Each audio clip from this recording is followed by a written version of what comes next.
Hello friends, welcome back. Indian പൊളിറ്റിയുടെ previous year ക്വസ്റ്റ്യൻ്റെ ഡിസ്കഷൻ്റെ പാർട്ട് 2 വീഡിയോയിലേക്ക് എല്ലാവർക്കും സ്വാഗതം. നമ്മൾ ഇന്ത്യൻ പൊളിറ്റിയുമായിട്ട് ബന്ധപ്പെട്ട് SSC RRB പരീക്ഷകളിൽ പ്രീവിയസ് ഇയറിൽ വന്നിട്ടുള്ള 150 ചോദ്യങ്ങളായിരുന്നു പരീക്ഷിക്കാൻ പോകുന്നതല്ല. അതിൽ തന്നെ ആദ്യത്തെ 50 ചോദ്യങ്ങൾ നമ്മൾ ഓൾറെഡി ഡിസ്കസ് ചെയ്ത് കഴിഞ്ഞു. അതുമായിട്ട് ബന്ധപ്പെട്ട കാര്യങ്ങളൊക്കെ നമ്മൾ ഡിസ്കസ് ചെയ്യേണ്ട ഒരുപാട് പേരുകൾ കണ്ടു. നല്ല കമൻസും അതുപോലെ തന്നെ സ്ലൈഡിലൊക്കെ മാറ്റം വരുത്തേണ്ട കമൻസൊക്കെ കണ്ടായിരുന്നു. അതൊക്കെ ഉൾക്കൊണ്ടുകൊണ്ട് വേണ്ട മാറ്റങ്ങളൊക്കെ ഈ ഒരു ക്ലാസ്സിൽ വരുത്തിയിട്ടുണ്ട്. നമ്മുടെ ആ ഒരു സ്റ്റൈലൊക്കെ മാറ്റിയിട്ടുണ്ട്. അതായത് ഇതുവരെ ബ്ലാക്ക് ബാക്ക്ഗ്രൗണ്ടിലാക്കിയ സ്ലൈഡൊക്കെ ഇവിടെ മാറ്റിയിട്ട് നിങ്ങൾ പറഞ്ഞതുപോലെ തന്നെ വൈറ്റിൽ ബ്ലാക്ക് ആക്കിയിട്ട് മാറ്റിയിട്ടുണ്ട്. ഓക്കെ, നമ്മളെന്തായാലും ഇന്ന് ഡിസ്കസ് ചെയ്യാൻ പോകുന്നത് 50 ചോദ്യങ്ങളാണ്. ഇതുവരെ RRBയും SSCയും മുൻ വർഷ പരീക്ഷകളിൽ ചോദിച്ചുള്ള 50 വളരെ പ്രധാനപ്പെട്ട ചോദ്യങ്ങളും അതിൻ്റെ ഡീറ്റെയിൽഡ് ഫാക്ട്സുമാണ് നമ്മളിവിടെ ഡിസ്കസ് ചെയ്യാൻ പോകുന്നത്. നമുക്ക് എന്തായാലും നോക്കാം എന്തൊക്കെയാണ് നമ്മളിന്ന് പറയാൻ പോകുന്ന വളരെ പ്രധാനപ്പെട്ട ചോദ്യങ്ങളും അതുപോലെ തന്നെ അതിൻ്റെ റിലേറ്റഡ് ഫാക്ട്സും എന്നാണ്. ഓക്കെ, നമുക്കെന്തായാലും നമ്മുടെ ആദ്യത്തെ 5 സെറ്റ് ചോദ്യങ്ങൾ പരിശോധിക്കാം. 51ാമത്തെ ചോദ്യം എന്താണ്? Constituent assembly of India was formulated on the recommendation of. എന്താണ് കാര്യം? നമ്മുടെ ഇന്ത്യക്കൊരു കോൺസ്റ്റിറ്റ്യൂഷൻ തയ്യാറാക്കി നൽകണം എന്നൊരു ആവശ്യം നമ്മൾ 1930 മുതൽ തന്നെ ഉണ്ടായിരുന്നു അല്ല. നമ്മുടെ ഇന്ത്യൻ പൊളിറ്റി പറയുന്ന സമയത്ത് അവിടെ നമ്മൾ കൃത്യമായിട്ട് പറഞ്ഞായിരുന്നു എങ്ങനെ നമ്മുടെ ഇന്ത്യക്ക് കോൺസ്റ്റിറ്റ്യൂഷൻ പ്രിപ്പയർ ചെയ്യാനുള്ള ആ ഒരു സെറ്റപ്പൊക്കെ ആയി വന്നു എന്ന് പറഞ്ഞായിരുന്നു. അവിടെ നമ്മൾ പറഞ്ഞായിരുന്നു തുടക്കം തന്നെ 1930 കാലഘട്ടങ്ങളിൽ തന്നെ ഒരുപാട് പ്രക്ഷോഭങ്ങളും അതുമായിട്ട് ബന്ധപ്പെട്ട് നടന്ന പ്രശ്നങ്ങളും രാജിവയ്പ്പും അങ്ങനെയുള്ള കാര്യങ്ങളൊക്കെ നമ്മളവിടെ ഡിസ്കസ് ചെയ്യേണ്ടായിരുന്നു.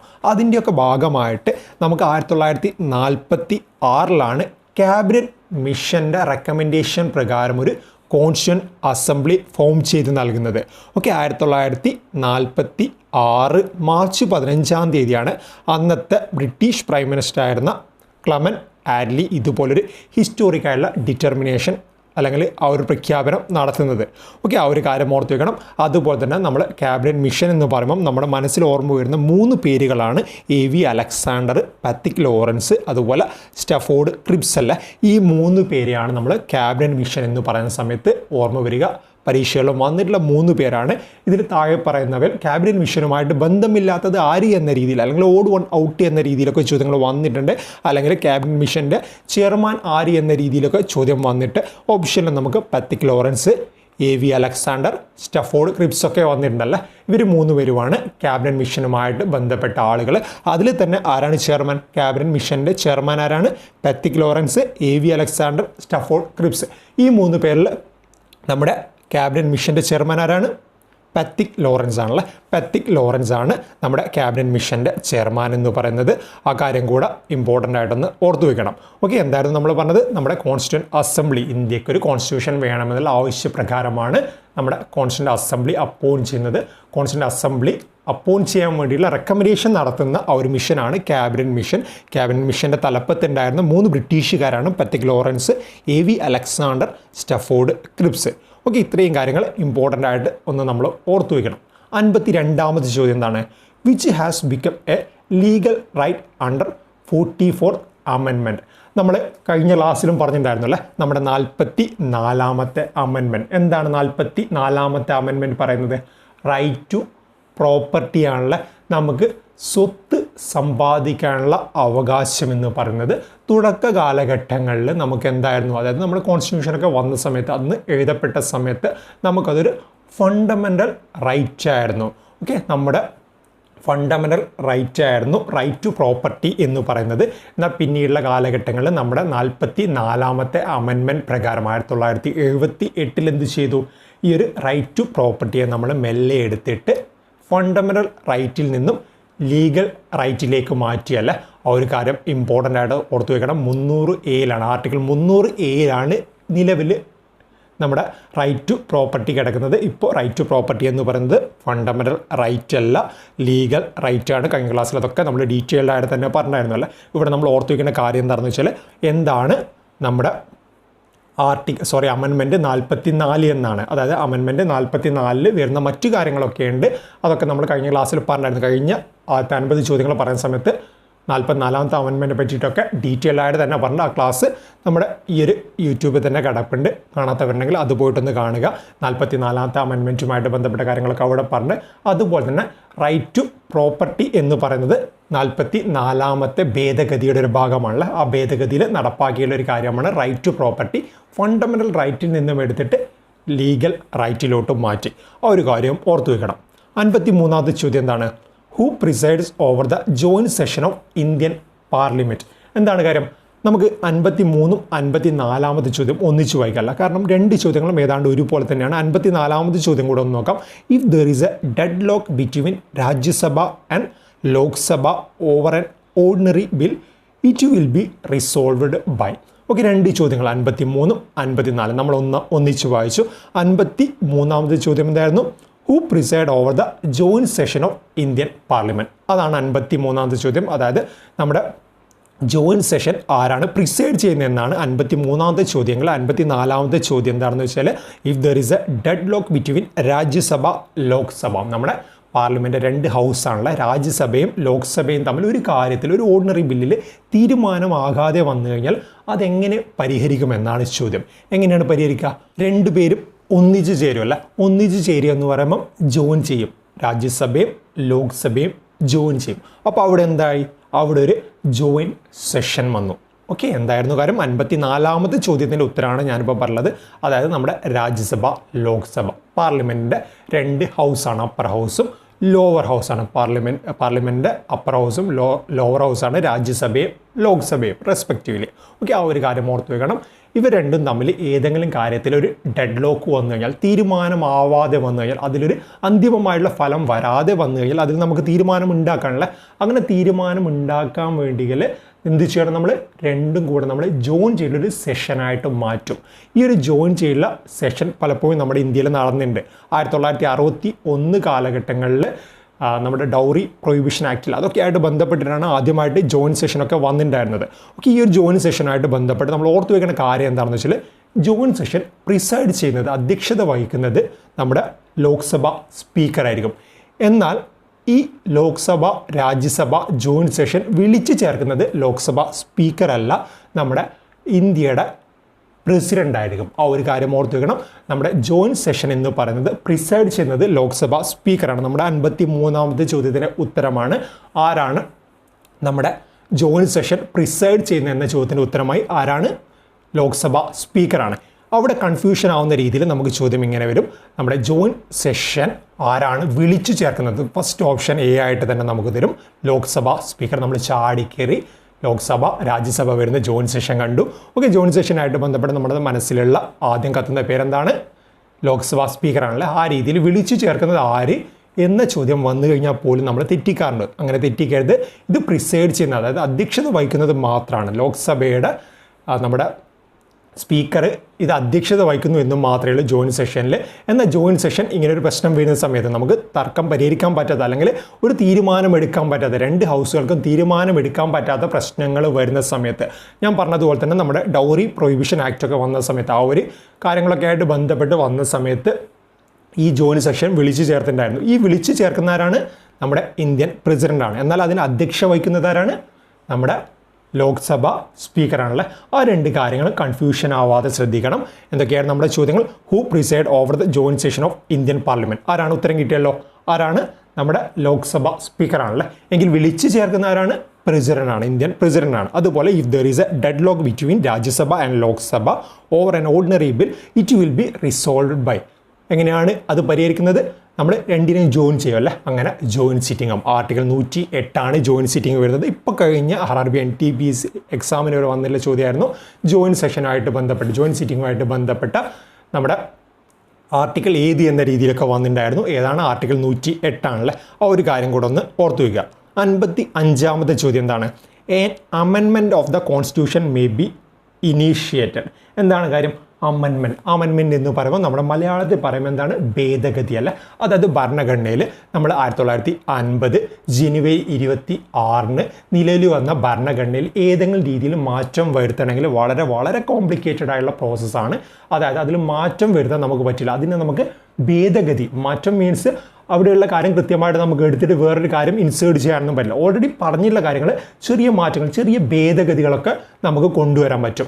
അതിനാണ് നമ്മൾ അമെൻമെൻറ്റ് എന്ന് പറയുന്നത്. ഓക്കെ, ഭേദഗതി വരുത്തുന്നത് നമുക്ക് ഏത് രീതിയിലായിരിക്കണം എന്ന് വെച്ചാൽ നമ്മുടെ ലോക്സഭ അല്ലെങ്കിൽ രാജ്യസഭ പാർലമെൻറ്റ് ഏതെങ്കിലും ഒരു ഹൗസിൽ ഇനീഷ്യേറ്റ് ചെയ്തുകൊണ്ടായിരിക്കണം നിർബന്ധമായിട്ട് നമ്മൾ ഈ ഒരു ഭേദഗതി വരുത്തുന്നത്. അല്ലാതെ നമ്മുടെ ഇന്ത്യയുടെ പ്രസിഡന്റിനോ പ്രൈം മിനിസ്റ്ററിനോ ഒന്നും വിചാരിച്ചാലൊന്നും നമ്മുടെ അമെൻമെൻറ്റ് ഇന്ത്യൻ കോൺസ്റ്റിറ്റ്യൂഷനായിട്ട് ബന്ധപ്പെട്ട അമെൻമെൻറ്റ്സ് ഒന്നും ഇൻട്രൊഡ്യൂസ് ചെയ്യാൻ പറ്റില്ല. ആ ഒരു കാര്യം ഇമ്പോർട്ടൻ്റ് ആയിട്ട് ഓർത്തുവെക്കണം. നമ്മുടെ കോൺസ്റ്റിറ്റ്യൂഷനായിട്ട് ബന്ധപ്പെട്ട കാര്യങ്ങളിൽ ഇടപെടാൻ, അതിൽ മാറ്റം വരുത്താനുള്ള അധികാരം എന്ന് പറയുന്നത് പാർലമെൻറ്റിന് മാത്രമാണ്. പാർലമെൻറ്റിലെ ലോക്സഭയാലും രാജ്യസഭയാലും ഏത് സഭയിലായി കഴിഞ്ഞാലും നമുക്ക് അമെൻമെൻറ്റുമായിട്ട് ബന്ധപ്പെട്ട ഏതെങ്കിലും കാര്യങ്ങൾ പറയാനുണ്ടെങ്കിൽ അവിടെ ഇനീഷ്യേറ്റ് ചെയ്യാം. അതവിടെ ചർച്ച ചെയ്യും. ചർച്ച ചെയ്തിട്ട് അമെൻമെൻറ്റ് വേണമെന്ന് തോന്നുകയാണെങ്കിൽ അവിടെ കൃത്യമായുള്ള നടപടികളൊക്കെ ആയിട്ട് ഒരുപാട് കോംപ്ലിക്കേറ്റഡ് ആയുള്ള പ്രോസസ്സ് ഉണ്ട്. നമ്മൾ വിചാരിക്കുന്ന പോലെ പെട്ടെന്നൊന്നും നമുക്കൊരു ഭേദഗതി നടപ്പിലായിട്ട് കിട്ടില്ല. ഒരുപാട് പ്രക്ഷോഭങ്ങളും പ്രതിഷേധങ്ങളൊക്കെ നേരിട്ട് മാത്രമേ പല ഭേദഗതികളും നമ്മുടെ ഇന്ത്യയിൽ കൊണ്ടുവന്നിട്ടുള്ളൂ. നമുക്കറിയാം ഏതൊരു കാര്യം പറയുന്ന സമയത്തും അതിൻ്റെ രണ്ട് പക്ഷം ഉണ്ടാവില്ല. ആ രണ്ട് പക്ഷങ്ങൾ നമ്മുടെ നല്ല പക്ഷം ഉണ്ടാവും, അതുപോലെ അതിന് മോശമായുള്ള പക്ഷം ഉണ്ടാവും. എല്ലാം പഠിച്ചതിന് ശേഷം മാത്രമേ നമുക്ക് ഈ ഒരു ഭേദഗതി കൊണ്ടുവരാൻ പറ്റുള്ളൂ. കാരണം എന്താണെന്ന് വെച്ചാൽ നമ്മുടെ ഇന്ത്യയുടെ ഭരണഘടനയാണ്. ആ ഒരു ഭരണഘടനയിൽ ഒരിക്കൽ മാറ്റം വരുത്തി കഴിഞ്ഞാൽ അത് വീണ്ടും മാറ്റിക്കളയാനും നമുക്ക് പറ്റില്ല. അതുകൊണ്ട് നമ്മുടെ ലോക്സഭ രാജ്യസഭ ഏതെങ്കിലും ഒരു ഹൗസിൽ, പാർലമെൻറ്റ് ഹൗസിൽ ഈ ഒരു കാര്യം ഇനീഷ്യേറ്റ് ചെയ്യും. ഏതെങ്കിലും ഭേദഗതി വേണമെന്നുണ്ടെങ്കിൽ ആ ഒരു കാര്യം ഇനീഷ്യേറ്റ് ചെയ്യും. അവിടെ ചർച്ച ചെയ്തിട്ട് കൃത്യമായുള്ള പറഞ്ഞ കാര്യങ്ങൾ വളരെ കൃത്യമാണെന്ന് ഉണ്ടെങ്കിൽ മാത്രമേ അത് നമുക്ക് നിലവിൽ വരികയുള്ളൂ അല്ലേ. ഇത്രയും കാര്യങ്ങളൊന്ന് ഓർത്തു വെക്കണം. നമുക്ക് ജസ്റ്റ് ഒന്ന് ചോദ്യം ഉത്തരം ഒന്ന് ഓടിച്ചു പോവാം. 51ാമത്തെ ചോദ്യം എന്തായിരുന്നു? Constituent assembly of India was formulated on the recommendation of ഏതാണ്? ക്യാബിനറ്റ് മിഷൻ ആണല്ലേ. ക്യാബിനറ്റ് മിഷനായിട്ട് ബന്ധപ്പെട്ട കാര്യങ്ങളൊക്കെ നമ്മൾ പറഞ്ഞു കഴിഞ്ഞു. 52ാമത്തെ ചോദ്യം എന്തായിരുന്നു? Which has become a legal right under 44 അമെൻമെൻറ്റ്. 44ാമത്തെ അമെൻമെൻറ്റ് പ്രകാരം അതുവരെ നമ്മുടെ ഫണ്ടമെൻ്റൽ റൈറ്റ് ആയിരുന്ന ഏത് കാര്യമാണ് ലീഗൽ റൈറ്റിലോട്ടേക്ക് മാറ്റപ്പെട്ടത്? റൈറ്റ് ടു പ്രോപ്പർട്ടിയാണ്. ആ ഒരു കാര്യം ഓർത്തുവെക്കണം. ഒരുപാട് തവണ വന്നിട്ടുണ്ട്. 53ാമത്തെ ചോദ്യം എന്താണ്? Who presides over the joint session of Indian parliament. ആരാണ് പ്രിസൈഡ് ചെയ്യുന്നത്? സ്പീക്കർ ഓഫ് ലോക്സഭയാണ്. എങ്കിൽ വിളിച്ചു ചേർക്കുന്നത് സ്പീക്കർ ഓഫ് ലോക്സഭയല്ല. ആരാണ്? പ്രസിഡൻ്റാണ് ജോയിൻറ്റ് സെഷൻ വിളിച്ചു ചേർക്കുന്നത്.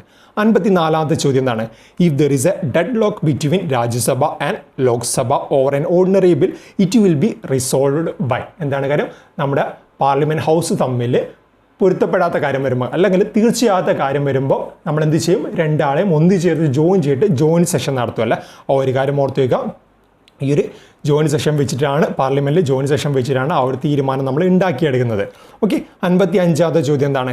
N amendment of the constitution may be initiated. Amendment എന്ന് പറയുമ്പോൾ ഭേദഗതിയാണ്. ഭേദഗതി നമ്മൾ വിചാരിക്കുന്ന പോലെ പ്രസിഡന്റിനോ അല്ലെങ്കിൽ പ്രൈം മിനിസ്റ്ററിനോ ഏതെങ്കിലും ഒരു മിനിസ്റ്ററിന് സിമ്പിളായിട്ട് പോയിട്ട് ഭരണഘടന എടുത്ത് മാറ്റാൻ പറ്റുന്ന കാര്യമല്ല.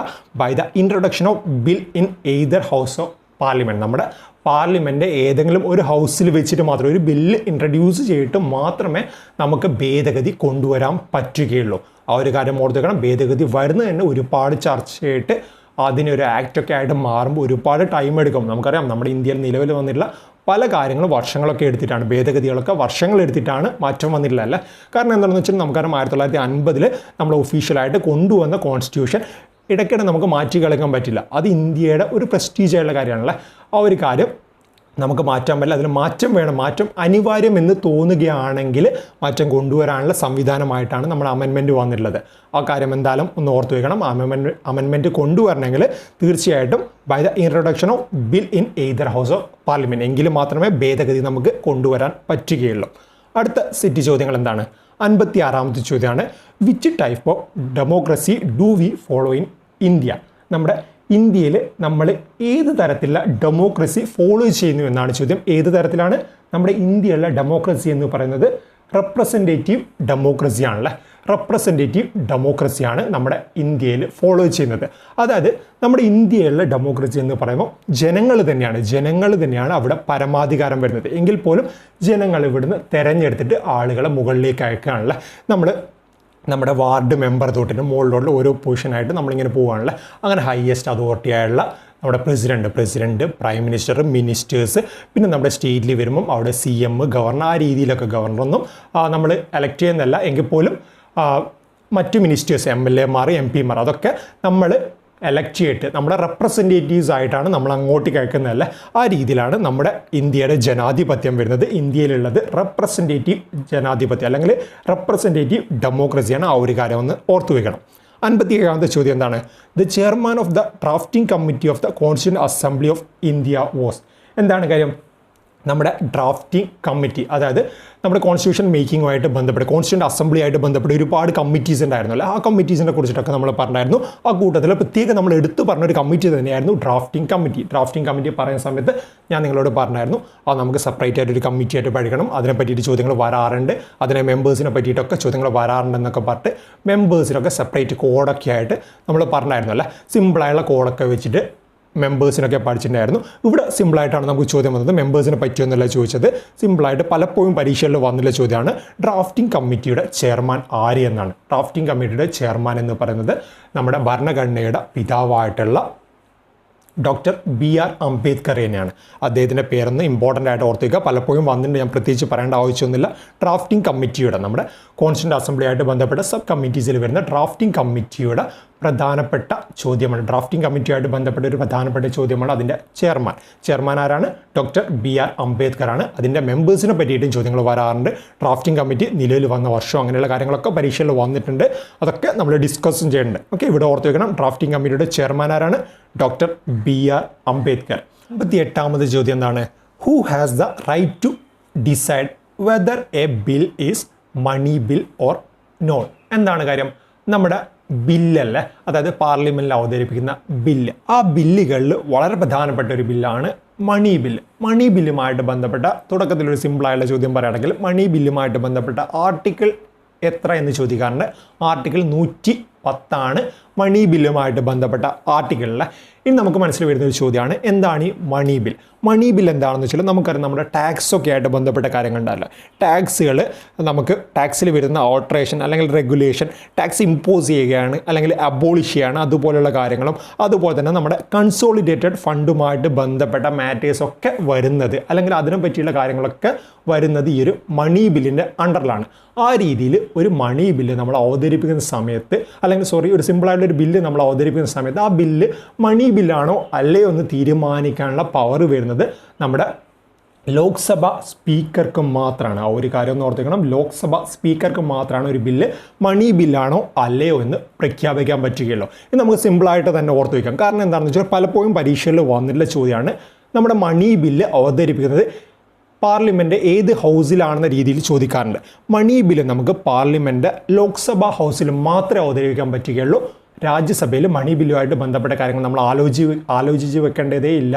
ലോക്സഭയിൽ മാത്രമാണ് മണി ബില്ല് നമ്മൾ ഇൻട്രൊഡ്യൂസ് ചെയ്യുന്നത്. അതുപോലെ തന്നെ നമുക്ക് മണി ബില്ല് അവതരിപ്പിക്കാൻ വേണ്ടിയിട്ട് അല്ലെങ്കിൽ ഇൻട്രൊഡ്യൂസ് ചെയ്യാൻ വേണ്ടിയിട്ട് പ്രസിഡൻ്റ് പ്രയോറായിട്ടുള്ള റെക്കമെൻഡേഷൻ നമുക്ക് ആവശ്യമാണ്. ഓക്കെ, എന്തായാലും ഓർത്ത് വയ്ക്കണം ഒരു ബില്ല് മണി ബില്ലാണോ അല്ലയോ എന്ന് തീരുമാനിക്കുന്നത് ലോക്സഭ സ്പീക്കറായിരിക്കും. ഓർത്ത് വയ്ക്കാൻ നമ്മൾ സിമ്പിളായിട്ട് പറഞ്ഞായിരുന്നു. അത് അവതരിപ്പിക്കുന്നത് ലോക്സഭയിൽ മാത്രമാണല്ലേ, രാജ്യസഭയായിട്ട് ബന്ധമില്ല. മണി ബില്ലിന് രാജ്യസഭയായിട്ട് ഒരു ബന്ധമില്ല എന്നുള്ള രീതിയിൽ ഓർത്ത് വെച്ച് കഴിഞ്ഞാൽ ലോക്സഭയിൽ മാത്രം ഒതുങ്ങി നിൽക്കുന്ന സമയത്ത് നമുക്ക് ഓർത്ത് വയ്ക്കാൻ പറ്റും ലോക്സഭയുടെ ഹെഡ് എന്ന് പറഞ്ഞാൽ അല്ലെങ്കിൽ അവിടെ കാര്യങ്ങൾ തീരുമാനിക്കുന്നത് സ്പീക്കറാണല്ലേ. സ്പീക്കറെയാണ് നമ്മൾ അവിടെ ഹെഡായിട്ട് കാണുന്നത്, ലോക്സഭ സ്പീക്കർ. ആ രീതിയിൽ നോക്കുമ്പോൾ ബില്ല് മണി ബില്ലാണോ അല്ലയോ എന്ന് തീരുമാനിക്കുന്നത് ആരാണ്? ലോക്സഭ സ്പീക്കറാണ്. ആ രീതിയിൽ സിമ്പിളായിട്ടൊന്ന് ഓർത്തു വയ്ക്കാം. 59ാമത്തെ ചോദ്യം എന്താണ്? Who is the first law officer of the country? എന്താണ് കാര്യം? നമ്മുടെ ഇന്ത്യയിലെ ഫസ്റ്റ് ലോ ഓഫീസർ അല്ലെങ്കിൽ സിമ്പിളായിട്ട് വേറെ രീതിയിൽ പറയുകയാണെങ്കിൽ ഇന്ത്യയുടെ ഹയസ്റ്റ് ലോ ഓഫീസർ എന്ന് പറയുന്ന ആരാണ്? നമ്മുടെ അറ്റോർണി ജനറലാണല്ലേ. അറ്റോർണി ജനറലാണ് നമ്മുടെ ഹയസ്റ്റ് ലോ ഓഫീസർ എന്ന് പറയുന്നത്. ഇന്ത്യയിലെ നിലവിലെ സാഹചര്യത്തിൽ അറ്റോർണി ജനറൽ എന്ന് പറയുന്നത് നമ്മുടെ മലയാളിയായുള്ള കാസർഗോഡുകാരനായുള്ള KK വേണുഗോപാലാണ് നിലവിൽ നമ്മുടെ ഇന്ത്യയുടെ അറ്റോർണി ജനറൽ എന്ന് പറയുന്നത്. ഓർത്തു വയ്ക്കണം, അറ്റോർണി ജനറൽ എന്ന് പറയുന്നത് നമ്മുടെ ഇന്ത്യയിലെ ഹയസ്റ്റ് ലോ ഓഫീസറാണ്. നിയമപരമായുള്ള കാര്യങ്ങളിൽ ഗവൺമെൻറ്റൊക്കെ ഉപദേശം നൽകുന്ന ആളാണ്. അതുപോലെ തന്നെ നമ്മുടെ ഇന്ത്യയിലെ ഏത് കോടതിയിൽ വേണമെങ്കിലും അദ്ദേഹത്തിന് ഏത് സമയവും പ്രവേശിക്കാനുള്ള അധികാരവും കാര്യങ്ങളൊക്കെ ഉണ്ട്. അതുപോലെ തന്നെ പാർലമെൻറ്റിൽ അദ്ദേഹത്തിന് അവിടെ പാർലമെൻറ്റിൽ വോട്ടൊന്നും ഇല്ലാതെ തന്നെ തൻ്റെ അഭിപ്രായവും കാര്യങ്ങളൊക്കെ രേഖപ്പെടുത്താനും പറ്റും. ആ ഒരു കാര്യം ഒന്ന് ഇമ്പോർട്ടൻ്റ് ആയിട്ട് ഓർത്തുവെക്കണം. ഇന്ത്യയുടെ ഹയസ്റ്റ് ലോ ഓഫീസർ അല്ലെങ്കിൽ ഫസ്റ്റ് ലോ ഓഫീസർ എന്ന് പറയുന്നത് ആരാണ്? അറ്റോർണി ജനറലാണ്. ഓക്കെ, 60ാമത്തെ ചോദ്യം എന്താണ്? The Linguistic Provinces Commission set up by the Government of India in June 1948 was headed by. എന്താണ് കാര്യം? നമ്മുടെ ലിംഗ്വിസ്റ്റിക് പ്രൊവിൻസസ് കമ്മീഷനിലെ, അതായത് ഭാഷാടിസ്ഥാനത്തിൽ സംസ്ഥാനങ്ങൾ ഡിവൈഡ് ചെയ്യണം എന്ന് പറഞ്ഞുകൊണ്ടിട്ട് നമ്മുടെ സ്വാതന്ത്ര്യം കിട്ടിയതിന് ശേഷം തന്നെ ഒരുപാട് പ്രക്ഷോഭങ്ങൾ ഉണ്ടായിരുന്നല്ലേ. അതിൻ്റെ ഭാഗമായിട്ട് ആദ്യമായിട്ടൊരു കമ്മീഷൻ വന്നപ്പോൾ ആ കമ്മീഷൻ്റെ ഹെഡ് ആര് എന്നാണ് ചോദ്യം വന്നത്. SK ധാർ ആണ്. സിമ്പിളായിട്ട് പറയുകയാണെങ്കിൽ SK ധാർ കമ്മീഷൻ എന്ന് നമ്മൾ കേട്ടിട്ടുണ്ടാവില്ല. ആ കാര്യം ഒന്ന് ഓർത്ത് വയ്ക്കുക. The linguistic provinces commission setup by the government of India in June 1948 was headed by ആരാണ്? SK ധാർ ആണ്. അദ്ദേഹത്തിൻ്റെ പേരെന്ന് ഓർത്ത് വയ്ക്കുക. അതിനുശേഷം നമുക്ക് പിന്നീട് അങ്ങോട്ട് 1953 കാലഘട്ടങ്ങളിൽ ആന്ധ്രാപ്രദേശിലെ ആന്ധ്ര എന്ന് പറയുന്ന സംസ്ഥാനം ഫോം ചെയ്യുന്നതും പിന്നീട് 1956 ആന്ധ്രാപ്രദേശായിട്ട് മാറിയതും നമ്മുടെ കേരളവും അതുപോലെയുള്ള മറ്റ് സംസ്ഥാനങ്ങളൊക്കെ വന്ന ചരിത്രമൊക്കെ ഉണ്ടല്ലോ. ആ ഒരു ചരിത്രമൊക്കെ നമ്മൾ ഡീറ്റെയിൽ ആയിട്ട് തന്നെ പറഞ്ഞു. ഇവിടെ നമ്മൾ സിമ്പിളായിട്ടൊന്ന് ഓർത്ത് വയ്ക്കേണ്ട കാര്യം എന്താണെന്ന് വെച്ചാൽ ലിംഗ്വിസ്റ്റിക് പ്രൊവിൻസസ് കമ്മീഷൻ എന്ന പേരിൽ 1948 ജൂൺ മാസത്തിൽ നമ്മുടെ ഗവൺമെൻറ് അപ്പോയിൻറ്റ് ചെയ്ത കമ്മീഷനായിരുന്നു, അല്ലെങ്കിൽ ആ കമ്മീഷൻ ഹെഡായിരുന്നു SK ധാർ കമ്മീഷൻ എന്നായിരുന്നു ആ ഒരു കമ്മീഷൻ്റെ പേര്. ഓക്കെ, എന്തൊക്കെയായിരുന്നു നമ്മുടെ ചോദ്യങ്ങൾ? 56ാമത്തെ ചോദ്യമായിരുന്നു, which type of democracy do we follow in India? ഇന്ത്യയിൽ ഏത് തരത്തിലാണ്? റെപ്രസെൻറ്റേറ്റീവ് ഡെമോക്രസിയാണ് നമ്മുടെ ഇന്ത്യയിൽ ഫോളോ ചെയ്യുന്നതല്ല. ഓക്കെ, ആ ഒരു കാര്യം ഓർത്ത് വയ്ക്കുക. 57ാമത്തെ ചോദ്യമായിരുന്നു, the chairman of the drafting committee of the constituent assembly of India was ആരായിരുന്നു? Doctor BR Ambedkar. നമ്മുടെ ഇന്ത്യൻ ഭരണഘടനയുടെ പിതാവ് എന്ന പേരിലൊക്കെ നമ്മൾ വിളിക്കുന്ന ഡോക്ടർ BR അംബേദ്കർ ആണ് നമ്മുടെ ഡ്രാഫ്റ്റിംഗ് കമ്മിറ്റിയുടെ ചെയർമാൻ. 58ാമത്തെ ചോദ്യം എന്താണ്? Who has a right to decide whether a bill is a money bill or not? ഒരു ബില്ല് നമ്മുടെ പാർലമെൻറ്റ് അവതരിപ്പിക്കും, ആ ബില്ല് മണി ബില്ലാണോ അല്ലേ എന്ന് തീരുമാനിക്കാനുള്ള പവർ വരുന്ന ആർക്കാണ്? സ്പീക്കർ ഓഫ് ലോക്സഭയ്ക്കാണ്. ആ ഒരു കാര്യം ഓർത്ത് വെക്കണം. എന്താണ് മണി ബിൽ എന്നൊക്കെ ഞാൻ പറഞ്ഞു കഴിഞ്ഞു. അതുമായിട്ട് ബന്ധപ്പെട്ട കാര്യങ്ങളൊക്കെ ഒന്ന് ഓർത്ത് വെക്കണം. അടുത്ത എന്താണ്? Who is the first law officer of the country? അല്ലെങ്കിൽ നമ്മുടെ രാജ്യത്തെ ഹയസ്റ്റ് ലോ ഓഫീസർ ആര് എന്നാണ് ചോദ്യം. അറ്റോർണി ജനറലാണ്. ഓക്കെ, 60ാമത്തെ ചോദ്യം എന്തായിരുന്നു? The linguistic provinces commission setup by the government of India June 1948 was headed by ആരാണ്? SK ധാർ ആണ്. ആ ഒരു കമ്മീഷൻ്റെ കാര്യം ഒന്ന് ഇമ്പോർട്ടൻ്റ് ആയിട്ട് ഓർത്ത് വയ്ക്കുക. 61ാമത്തെ ചോദ്യം എന്താണ്? According to constitution which of the following article provides protection of life and personal liberty? എന്താണ് കാര്യം? നമ്മുടെ ആർട്ടിക്കിൾസുമായിട്ട് ബന്ധപ്പെട്ട ചോദ്യമാണല്ലോ. നമ്മുടെ ഇന്ത്യൻ കോൺസ്റ്റിറ്റ്യൂഷനിൽ നമുക്ക് ജീവിക്കാനുള്ളതും അതുപോലെ തന്നെ വ്യക്തി സ്വാതന്ത്ര്യത്തിനുള്ള കാര്യങ്ങൾ പറയുന്ന ആർട്ടിക്കിൾ ഏത് എന്നാണ് ചോദ്യം. ആർട്ടിക്കിൾ 21 നമ്മുടെ ലൈഫ് ആൻഡ് പേഴ്സണൽ ലിബർട്ടിയെ പറ്റി പറയുന്ന ആർട്ടിക്കിളിൽ നമുക്കൊരു എമർജൻസി വന്നു കഴിഞ്ഞാൽ പോലും ക്യാൻസലാക്കാൻ പറ്റാത്തൊരു ആർട്ടിക്കിൾ കൂടിയാണ് ആർട്ടിക്കിൾ 21 എന്ന് പറയുന്നത്. ലൈഫ് ആൻഡ് പേഴ്സണൽ ലിബർട്ടിയാണ്. നിയമം അനുശാസിക്കുന്ന എല്ലാവിധത്തിലുള്ള ആനുകൂല്യങ്ങളും നമുക്ക് ലഭിക്കണം, ജീവിക്കാനുള്ള ആ ഒരു ആനുകൂല്യം നമുക്ക് ലഭിക്കണം എന്ന് പറയുന്ന ഒരു ആർട്ടിക്കിളാണ് ആർട്ടിക്കിൾ 21. ഓർത്ത് വയ്ക്കണം. According to constitution which of the following article provides protection of life and personal liberty? ഏതാണ്? ആർട്ടിക്കിൾ 21 ആണല്ലേ. 62ാമത്തെ ചോദ്യം എന്താണ്? Tell the name of Indian president who had used pocket veto in the postal amendment bill? എന്താണ് കാര്യം? Pocket veto നമുക്കറിയാം, നമ്മുടെ president ഒരു പ്രത്യേകമായുള്ളൊരു അധികാരമാണ് വീറ്റോ പവർ എന്ന് പറയുന്നത്. വീറ്റോ പവറുമായിട്ട് ബന്ധപ്പെട്ട് വരുന്ന ഒരു പ്രധാനപ്പെട്ട വീറ്റോ ആണ് പോക്കറ്റ് വീറ്റോ. വീറ്റോയെ പറ്റി നമ്മൾ ഡിസ്കസ് ചെയ്യുന്ന സമയത്ത് പറഞ്ഞായിരുന്നു, പോക്കറ്റ് വീറ്റോ എന്ന് പറയുമ്പോൾ പ്രസിഡന്റ് ആ ഒരു വീറ്റോ എടുത്തിട്ട് പോക്കറ്റിൽ ഇട്ട് വയ്ക്കുകയാണല്ലോ. ആ രീതിയിൽ ഓർത്ത് വെച്ചാൽ മതി. അതായത് പ്രസിഡന്റ് ആ വന്ന പർട്ടിക്കുലർ ബില്ലിൻ്റെ കാര്യത്തിൽ യാതൊരുവിധ തീരുമാനവും എടുക്കാൻ താല്പര്യമുള്ള ഇൻഡെഫിനിറ്റ് പീരീഡിലേക്ക് അദ്ദേഹം അത് പോക്കറ്റിലിട്ട് വെച്ച് നടക്കണം. പോക്കറ്റിലിട്ട് വെച്ച് നടക്കുക എന്നല്ല, ഞാൻ ആ ഒരു രീതിയിൽ നിങ്ങൾക്ക് ഓർത്ത് വെക്കാനുള്ള സിമ്പിളായിട്ട് പറഞ്ഞു തന്നെയാണ്. അതായത് അദ്ദേഹം ആ ഒരു കാര്യം, ആ ഒരു ബില്ല് പോക്കറ്റിലിട്ട് വെച്ച് നടക്കുകയാണ്. ആ ഒരു ബില്ലിന് മേലെ പോസിറ്റീവ് ആയാലും നെഗറ്റീവ് ആയാലും രണ്ട് രീതിയിലും അദ്ദേഹം യാതൊരു വിധത്തിലുള്ള തീരുമാനവും എടുക്കുന്നില്ല. ഓക്കെ, നമുക്ക് ഇവിടെ വന്നില്ല ചോദ്യം എന്താണെന്ന് വെച്ചാൽ, നമ്മുടെ ഇന്ത്യയിൽ ആദ്യമായിട്ട് ഈ ഒരു പോക്കറ്റ് വീറ്റോ ഇൻട്രൊഡ്യൂസ് ചെയ്ത അല്ലെങ്കിൽ അത് യൂസ് ചെയ്ത പ്രസിഡന്റ് ആര് എന്നാണ് ചോദ്യം. അത് യൂസ് ചെയ്തത് നമ്മുടെ മറ്റാരുമല്ല, ഗ്യാനി സെയിൽ സിംഗ് ആണ്. ഗ്യാനി സെയിൽ സിംഗ് ആയിരുന്നു ഇന്ത്യൻ പോസ്റ്റൽ അമെൻമെൻറ്റ് ബില്ലുമായിട്ട് ബന്ധപ്പെട്ടിട്ട് ഈ ഒരു പോക്കറ്റ് വീറ്റോ യൂസ് ചെയ്തത്. ഓക്കെ, 1986 ഗ്യാനി സെയിൽ സിംഗ് ഈ ഒരു പോക്കറ്റ് വീറ്റോ നമ്മുടെ ഇന്ത്യൻ പോസ്റ്റ് ഓഫീസ് അമെൻമെൻറ്റ് ബില്ലിൽ എടുത്തിട്ടുണ്ടായിരുന്നത്. അദ്ദേഹം ഈ ഒരു ബില്ലിൻ്റെ മേലെ പോസിറ്റീവായിട്ടും നെഗറ്റീവായിട്ടും യാതൊരുവിധ ഇനീഷ്യേറ്റീവ് എടുത്തിട്ടുള്ള ജസ്റ്റ് എന്ത് ചെയ്തു, തൻ്റെ പോക്കറ്റിൽ ആ ഒരു ബില്ല് അവിടെ ഇട്ട് വെച്ചു. അല്ല, പോക്കറ്റിൽ ബില്ലെന്ന് പറയുമ്പം ഞാൻ ആ ഒരു സെൻസിലാണ് പറഞ്ഞത്. പോക്കറ്റിൽ ബില്ല് ഇട്ട് വയ്ക്കുന്നു, യാതൊരുവിധ റിയാക്ഷനും അദ്ദേഹം എടുക്കുന്നില്ല. അതവിടെ പെൻഡിങ് ആയിട്ട് ഇൻഡെഫിനിറ്റ് പീരീഡിലേക്ക് കൊണ്ടുവയ്ക്കാനുള്ള ആ ഒരു കാര്യം ഓർത്ത് വയ്ക്കുക. ഈ ഒരു സവിശേഷത അല്ലെങ്കിൽ ഈ ഒരു വീറ്റോ ആദ്യമായിട്ട് യൂസ് ചെയ്തത് ആരാണ്? ഗ്യാനി സെയിൽ സിംഗ് ആണ്. 1986 ഇന്ത്യൻ പോസ്റ്റ് ഓഫീസ് അമെൻമെൻറ്റ് ബില്ലിനാണ് ആദ്യമായിട്ട് നമ്മുടെ അന്നത്തെ പ്രസിഡന്റ് ആയിരുന്ന Giani sale Singh pocket veto use ചെയ്തത്. ആ ഒരു കാര്യം ഇമ്പോർട്ടൻ്റ് ആയിട്ട് തന്നെ ഒന്ന് ഓർത്തു വയ്ക്കണം. 63ാമത്തെ ചോദ്യം എന്താണ്? Which of the following state has a bicameral legislation? എന്താണ് ചോദ്യം? നമ്മുടെ ബൈ ക്യാമറൽ ലെജിസ്ലേഷനിൽ നമുക്കറിയാം നമ്മുടെ ഇന്ത്യയിലെ ചില സംസ്ഥാനങ്ങൾക്ക് ബൈ ക്യാമറൽ ലെജിസ്ലേഷൻ ഉണ്ട്. ബൈ ക്യാമറൽ ലെജിസ്ലേഷൻ എന്ന് പറയുമ്പം നമ്മുടെ കേരളത്തിലൊക്കെ നമുക്കറിയാം കേരളത്തിൽ ലെജിസ്ലേറ്റീവ് അസംബ്ലി മാത്രമേ ഉള്ളൂ അല്ലേ, അതായത് നിയമസഭകൾ മാത്രമേ നമ്മുടെ കേരളത്തിലൊക്കെ ഉള്ളൂ. എന്നാൽ നമ്മുടെ തൊട്ടടുത്ത് കിടക്കുന്ന നമ്മുടെ സംസ്ഥാനമായിട്ടുള്ള കർണാടകയൊക്കെ നോക്കുകയാണെങ്കിൽ അവിടെ അസംബ്ലി മാത്രമേ ഒരു കൗൺസിൽ കൂടെ ഉണ്ടല്ലേ. ആ രീതിയിൽ ഇന്ത്യയിലെ ഏത് സംസ്ഥാനത്തിനാണ് ബൈ ക്യാമറൽ ലെജിസ്ലേഷൻ ഉള്ളത് എന്നാണ് ചോദ്യം. നമ്മുടെ ഈ ഒരു ചോദ്യം വന്ന സമയത്ത് ഓപ്ഷനിൽ ഒറ്റൊരു ഉത്തരം മാത്രം, അതായത് ഒറ്റ സംസ്ഥാനം മാത്രമാണ് നമുക്ക് തന്നിട്ടുണ്ടായിരുന്നത്. ബൈ ക്യാമറൽ ലെജിസ്ലേഷനിലെ ഒറ്റ സംസ്ഥാനം മാത്രമാണ് തന്നത്. എങ്കിൽ പോലും ബൈ ക്യാമറൽ ലെജിസ്ലേഷനിലെ 6 സംസ്ഥാനങ്ങളുണ്ട് എന്ന കാര്യം നമ്മളൊന്ന് മനസ്സിലാക്കണം. 6 അല്ല 7 ഉണ്ടായിരുന്നു. ജമ്മു കാശ്മീർ കൂടെ ഉണ്ടായിരുന്നു. ജമ്മു കാശ്മീരിൻ്റെ അവസ്ഥ നമുക്കറിയാം. ജമ്മു കാശ്മീർ നിലവിൽ സംസ്ഥാനമല്ല, യൂണിയൻ ടെറിട്ടറി ആണല്ലേ. യൂണിയൻ ടെറിട്ടറി ആയിട്ട് മാറ്റിയതിന് ശേഷം ഈ ഒരു പദവിയിൽ നിന്നും, അതായത് ബൈ ക്യാമറൽ ലെജിസ്ലേഷനുള്ള സംസ്ഥാനങ്ങൾ എന്ന പദവിയിൽ നിന്നും ജമ്മു കാശ്മീർ പുറത്താകുകയും ഇപ്പോൾ നിലവിലുള്ള 6 ബൈ ക്യാമറൽ ലെജിസ്ലേഷൻ സംസ്ഥാനങ്ങൾ ഏതൊക്കെയാണെന്ന് ഓർത്തു വെച്ചോ.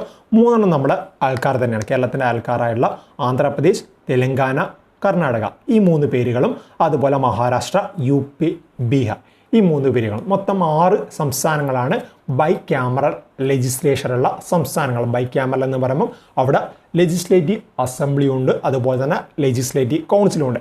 ഇതിൽ തന്നെ ആന്ധ്രാപ്രദേശിൻ്റെ കാര്യത്തിൽ നമുക്കൊരു തീരുമാനവും പറയാൻ പറ്റില്ല. അവരുടെ കൗൺസിൽ, ലെജിസ്ലേറ്റീവ് കൗൺസിൽ അബോളിഷ് ചെയ്യണം എന്ന് പറഞ്ഞുകൊണ്ട് പാർലമെൻറ്റിൽ കാര്യങ്ങളൊക്കെ നീക്കിയിട്ടുണ്ട്.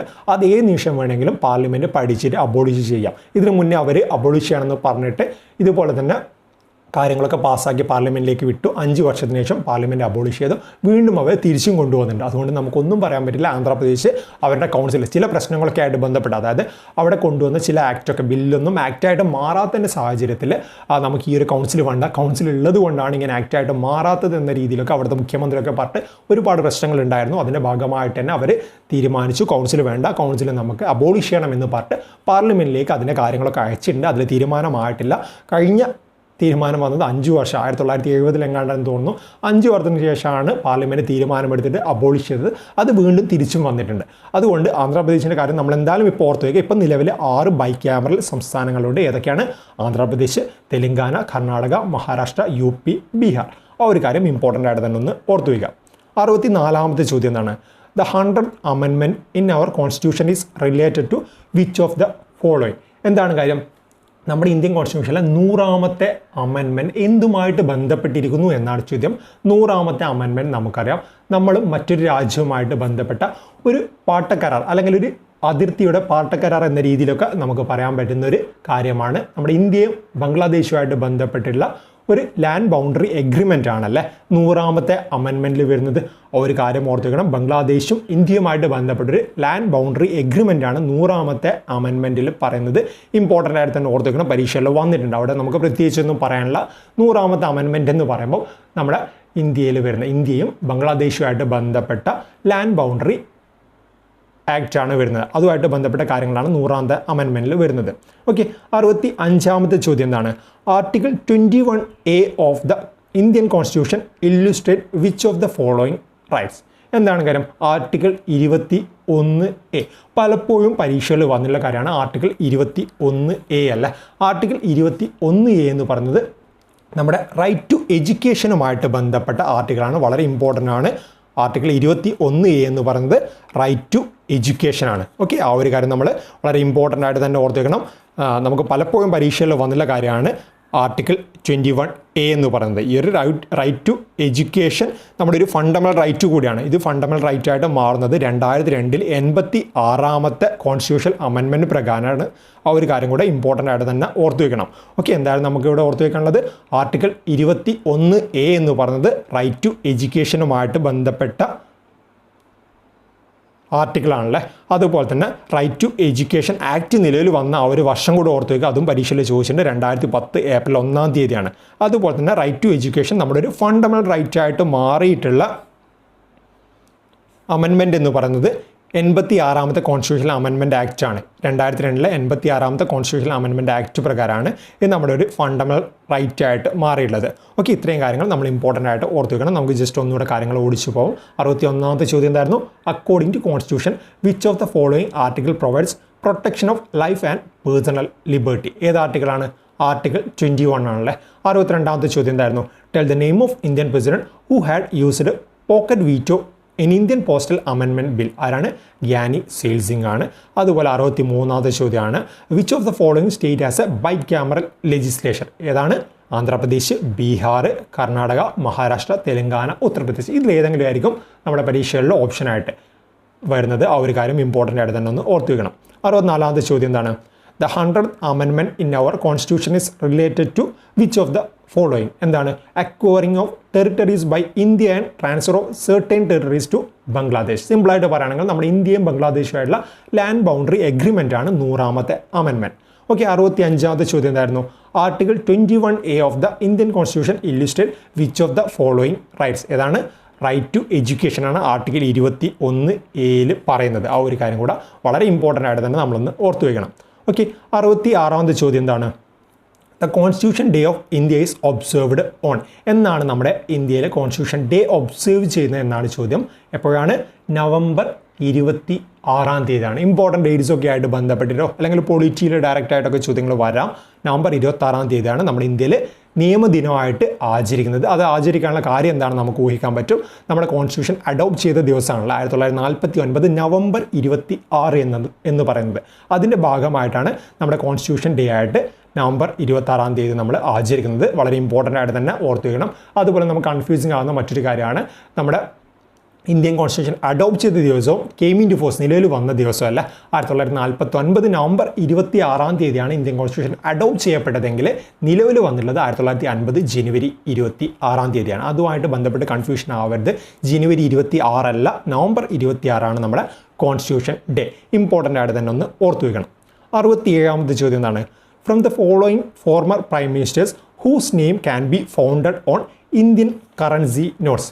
വളരെ ട്രിക്കി ആയിട്ടുള്ളൊരു ചോദ്യമാണ്. അതായത് നമുക്ക് പെട്ടെന്ന് കത്താൻ സാധ്യമല്ല. ഇപ്പോൾ നിങ്ങൾക്ക് കാര്യങ്ങൾ അറിയുന്നതുകൊണ്ട് കത്തുന്നുണ്ടാവും. കാര്യം എന്താണെന്ന് വെച്ചാൽ നമ്മുടെ ഇന്ത്യൻ കറൻസി നോട്ടിൽ സൈന് കാണപ്പെടുന്ന ഏക പ്രൈം മിനിസ്റ്റർ ആര് എന്നാണ് ചോദ്യം. സിമ്പിളായിട്ട് നമുക്ക് ഇങ്ങനെ ചോദ്യം വരാനുള്ളൂ. അതായത് RBI ഗവർണറും അതുപോലെ ഇന്ത്യൻ പ്രൈം മിനിസ്റ്ററും ആയിട്ടുള്ള ഏക വ്യക്തി ആര് എന്ന രീതിയിൽ ഡയറക്റ്റായിട്ട് ചോദ്യം വന്നാൽ മതി. അതും നമ്മൾ ഇൻഡയറക്റ്റായിട്ട് ട്രിക്കി ആയിട്ട് ആ ഒരു ചോദ്യം മാറ്റി, അത്ര മാത്രമേ ഉള്ളൂ. ആരാണ് ആൾ? നമ്മുടെ മുൻ പ്രൈം മിനിസ്റ്റർ ആയിരുന്ന മൻമോഹൻ സിംഗ് ആണല്ലേ. മുൻ പ്രൈം മിനിസ്റ്റർ ആയിരുന്ന മൻമോഹൻ സിംഗിനാണ് ഈ ഒരു പ്രത്യേകത ഉള്ളത്. അദ്ദേഹം മുന്നേ നമ്മുടെ RBI ഗവർണറായിരുന്നു. RBI ഗവർണർ എന്ന് പറയുമ്പോൾ നമുക്കറിയാം നമ്മുടെ കറൻസി നോട്ടിൽ ഒപ്പുവെക്കുന്നത് RBI ഗവർണറാണല്ലേ. ആ ഒരു സമയത്ത് RBI ഗവർണറായിട്ട് അദ്ദേഹം കറൻസി നോട്ട്സിൽ ഒപ്പുവെച്ചിട്ടുണ്ട്. അതുപോലെ തന്നെ അദ്ദേഹം നമ്മുടെ പ്രൈം മിനിസ്റ്റർ ആയിട്ടുണ്ട്. അതുകൊണ്ട് തന്നെ ഈ ഒരു ചോദ്യം സാറ്റിസ്ഫൈ ചെയ്യുന്നതല്ല. From the following former prime ministers whose name can be founded on Indian currency notes? ഇതുപോലെ മറ്റൊരു RBI ഗവർണറും ഇതുവരെ നിലവിലെ സാഹചര്യം വരെ നമ്മുടെ ഇന്ത്യയുടെ പ്രൈം മിനിസ്റ്റർ ആയിട്ടുള്ള, അതുകൊണ്ട് തന്നെ ഇന്ത്യൻ കറൻസിയിൽ ഒപ്പുവെച്ചില്ല അല്ലെങ്കിൽ RBI ഗവർണറായുള്ള ഏക ഇന്ത്യൻ പ്രൈം മിനിസ്റ്റർ എന്ന് പറയുന്നത് മൻമോഹൻ സിംഗ് ആണ്. ആ ഒരു കാര്യം നമ്മൾ ഇമ്പോർട്ടൻ്റ് ആയിട്ട് തന്നെ ഒന്ന് ഓർത്തു വെക്കണം. അതുപോലെ തന്നെ മൻമോഹൻ സിംഗ് നമ്മുടെ ലോക്സഭയെ ഇതുവരെ അഭിമുഖീകരിച്ചില്ല. ആ ഒരു കാര്യം ഇമ്പോർട്ടൻ്റ് ആയിട്ട് തന്നെ ഓർത്തു വെക്കണം. ഓക്കെ, മൻമോഹൻ സിംഗുമായിട്ട് ബന്ധപ്പെട്ട മറ്റു 1-2 കാര്യങ്ങൾ നോക്കുകയാണെങ്കിൽ മൻമോഹൻ സിംഗ് ആദ്യമായിട്ട് സിഖ് കമ്മ്യൂണിറ്റിയിൽ നിന്നും പ്രൈം മിനിസ്റ്റർ ആയിട്ടുള്ള ഒരു വ്യക്തിയാണ്. അദ്ദേഹത്തിൻ്റെ ആ ഒരു കാര്യം ഓർത്തു വെക്കണം, ഇമ്പോർട്ടൻ്റ് ആണ്. ഓക്കെ, 67ാമത്തെ ചോദ്യം എന്താണ്? 68ാമത്തെ ചോദ്യം എന്താണ്? In 2014 the dash Lok Sabha was elected? എന്താണ് കാര്യം? നമ്മുടെ 2016 RRB NTPC എക്സാമിൻ്റെയും അതുപോലെ മറ്റ് SSC പരീക്ഷകളുടെയും ചോദ്യമായിരുന്നു. 2014 നിലയിൽ വന്നത് എത്രാമത്തെ ലോക്സഭയായിരുന്നു എന്നാണ് ചോദ്യം. 16ാമത്തെ ലോക്സഭയായിരുന്നു. 2014 മുതൽ 2019 വരെ നിലവിലുണ്ടായിരുന്നത്. ഓക്കെ, ആ ഒരു സമയത്ത് കൃത്യമായിട്ട് ആ ഡേറ്റ് ചോദിച്ചിട്ടുണ്ടായിരുന്നു. ഇനി നമ്മളൊരു ചോദ്യം വരിക ഇതുപോലെ തന്നെ 2019 തൊട്ടിട്ട് ഇനി അങ്ങോട്ടുള്ള അല്ലെങ്കിൽ 2019 എലക്ട് ചെയ്യപ്പെട്ട ലോക്സഭ എത്രാമത്തെ ലോക്സഭയാണ് എന്ന രീതിയിൽ ചോദ്യം വരും. എത്രാമത്തെയാണ്? 17ാമത്തെയാണ്. ഓക്കെ, 17ാമത്തെ ലോക്സഭയാണ് 2019 കഴിഞ്ഞതിന് മുന്നത്തെ വർഷം എലക്ട് ചെയ്യപ്പെട്ടിട്ടുള്ളത്. എന്തായാലും നമ്മൾ ഓർത്ത് വെക്കണം, 2019 വന്നിട്ടുള്ള ലോക്സഭ എന്ന് പറയുന്നത് നമ്മുടെ 17ാമത്തെ ലോക്സഭയാണ്. ആ കാര്യം നമ്മൾ ഇമ്പോർട്ടൻ്റ് ആയിട്ടൊന്ന് ഓർത്തു വെക്കണം. 69ാമത്തെ ചോദ്യം എന്താണ്? Secularism means? എന്താണ് കാര്യം? എന്താണ് സെക്യുലറിസം എന്നാണ് ചോദ്യം അല്ലേ. സെക്യുലറിസം എന്താണെന്ന് വെച്ചാൽ നമുക്കറിയാം നമ്മുടെ ഇന്ത്യയിലെ സ്ഥിതി വെച്ച് നോക്കുമ്പം നമുക്ക് ആരെയും ഒരു മതത്തിലും ചേരാൻ വേണ്ടിയിട്ട് നിർബന്ധിക്കുന്നില്ല അല്ലേ. സിമ്പിളായിട്ട് പറയുകയാണെങ്കിൽ നമ്മുടെ ഇന്ത്യയിലെ അവസ്ഥ എന്താണ്? Freedom to religion and worship ആണല്ലേ. നമുക്ക് ഏത് മതത്തിൽ വേണമെങ്കിലും നമ്മൾ വിശ്വസിക്കുന്ന ഏത് മതത്തിൽ വേണമെങ്കിലും നമുക്ക് ചേരാനുള്ള സ്വാതന്ത്ര്യം, കൃത്യമായുള്ള സ്വാതന്ത്ര്യം നമുക്കുണ്ട്. ആ ഒരു സ്വാതന്ത്ര്യം നമുക്ക് യൂട്ടിലൈസ് ചെയ്യാൻ പറ്റും. അതാണ് നമ്മുടെ സെക്യുലറിസം എന്ന് പറയുന്ന ടേം മീൻ ചെയ്യുന്നത്. സിമ്പിളായിട്ട് പറയുകയാണെങ്കിൽ freedom to religion and worship. നമുക്ക് ഏത് മതം വേണം, ഏത് മതത്തിൽ ചേരണം എന്ന് നമുക്ക് ആഗ്രഹമുണ്ടെങ്കിൽ അതിൽ ചേരാം. മതത്തിൻ്റെ ബേസിൽ ഇന്ത്യയിലെ ഒരു സംസ്ഥാനങ്ങളിലോ അല്ലെങ്കിൽ ഇന്ത്യയിലെ ഒരു പ്രദേശങ്ങളിലോ ആ ഒരു വേർതിരിവും ഒന്നും കാണാൻ പറ്റില്ല എന്നാണ് നമ്മുടെ സെക്യുലറിസം പറയുന്നത്. ഓക്കെ, ആ ഒരു ടേം ഓർത്തിക്കണം. ഇന്ത്യയിലെ സാഹചര്യമല്ല പറയുന്നത്, നമ്മുടെ കോൺസ്റ്റിറ്റ്യൂഷൻ അനുശാസിക്കുന്ന കാര്യമാണ് ഞാൻ പറഞ്ഞത്. ഓക്കെ, ആ ഒരു കാര്യം ഓർത്ത് വെക്കണം. ഫ്രീഡം ടു റിലീജിയൻ ആൻഡ് വേർഷിപ്പാണ് സെക്യുലറിസം എന്ന് പറയുന്ന വേർഡ് മീനിങ്. 70ാമത്തെ ചോദ്യം എന്താണ്? Who was the chief justice of India in 2016? ഈ ചോദ്യം നമ്മൾ അപ്ഡേറ്റ് ചെയ്തിട്ട് വായിക്കണം. 2016 അല്ല, 2019 തൊട്ടിട്ട് അങ്ങോട്ട് നമ്മുടെ ഇന്ത്യയുടെ ചീഫ് ജസ്റ്റിസ് ആര് എന്ന രീതിയിൽ ഓർത്തു വെച്ചാൽ മതി. നമുക്കറിയാം നിലവിലെ സാഹചര്യത്തിൽ നമ്മുടെ ചീഫ് ജസ്റ്റിസ് എന്ന് പറയുന്നത് എസ് എ ബോബ്ഡെ ആണല്ലേ. 2016 NTPC എക്സാം, SSC എക്സാമിനൊക്കെ ഈ ചോദ്യം വരുന്ന സമയത്ത് TS താക്കൂർ ആയിരുന്നു നമ്മുടെ ചീഫ് ജസ്റ്റിസ് എന്ന് പറയുന്നത്. എങ്കിൽ നമ്മൾ ആ ഒരു കാര്യം ഇപ്പോൾ ഓർത്ത് വയ്ക്കേണ്ട ആവശ്യമില്ല. 2019 തൊട്ടിട്ട് നമുക്ക് ഇപ്പം നിലവിലെ സാഹചര്യത്തിൽ നമ്മുടെ ചീഫ് ജസ്റ്റിസ് ഒരുപാട് പരീക്ഷയിൽ ചോദിച്ചു കഴിഞ്ഞു. ഇന്ത്യയുടെ സുപ്രീം കോടതി ചീഫ് ജസ്റ്റിസ് ആര് എന്ന രീതിയിൽ ചോദ്യം വന്നു കഴിഞ്ഞു. നമുക്കറിയുന്ന കാര്യമാണ് എസ് എ ബോബ്ഡെയാണ്. സിമ്പിളായിട്ട് അദ്ദേഹത്തിൻ്റെ പേര് മാത്രം നമ്മൾ അവിടെ ഒന്ന് ഓർത്തു വെച്ചാൽ മതി. ഓക്കെ, എന്തൊക്കെയായിരുന്നു ചോദ്യം? The constitution day of India is observed on എന്നാണ് 26 നവംബർ ആണ്. അതുപോലെ 67ാമത്തെ ചോദ്യമായിരുന്നു from the following former prime ministers whose name can be founded on Indian currency notes. ആരുടെ പേരാണ്? ഡോക്ടർ മൻമോഹൻ സിംഗ്. കാരണം എന്താണ്? അദ്ദേഹം മാത്രമാണ് നമ്മുടെ ഇന്ത്യൻ പ്രൈം മിനിസ്റ്റേഴ്സിൽ മുൻപ് RBI ഗവർണറായിട്ട് സേവനം അനുഷ്ഠിച്ചിട്ടുള്ളത്. ഓക്കെ, ആ ഒരു കാര്യം ഓർത്തു വെക്കണം. 68ാമത്തെ ചോദ്യം എന്താണ്? In 2014 the dash Lok Sabha was elected. എത്രാമത്തെ ആയിരുന്നു? 16ാമത്തെ. അത് നമുക്കിനി ഇമ്പോർട്ടൻ്റ് അല്ല. നമുക്ക് 2019 തൊട്ടുള്ള ലോക്സഭയാണ് ഓർത്തു വെക്കേണ്ടത്.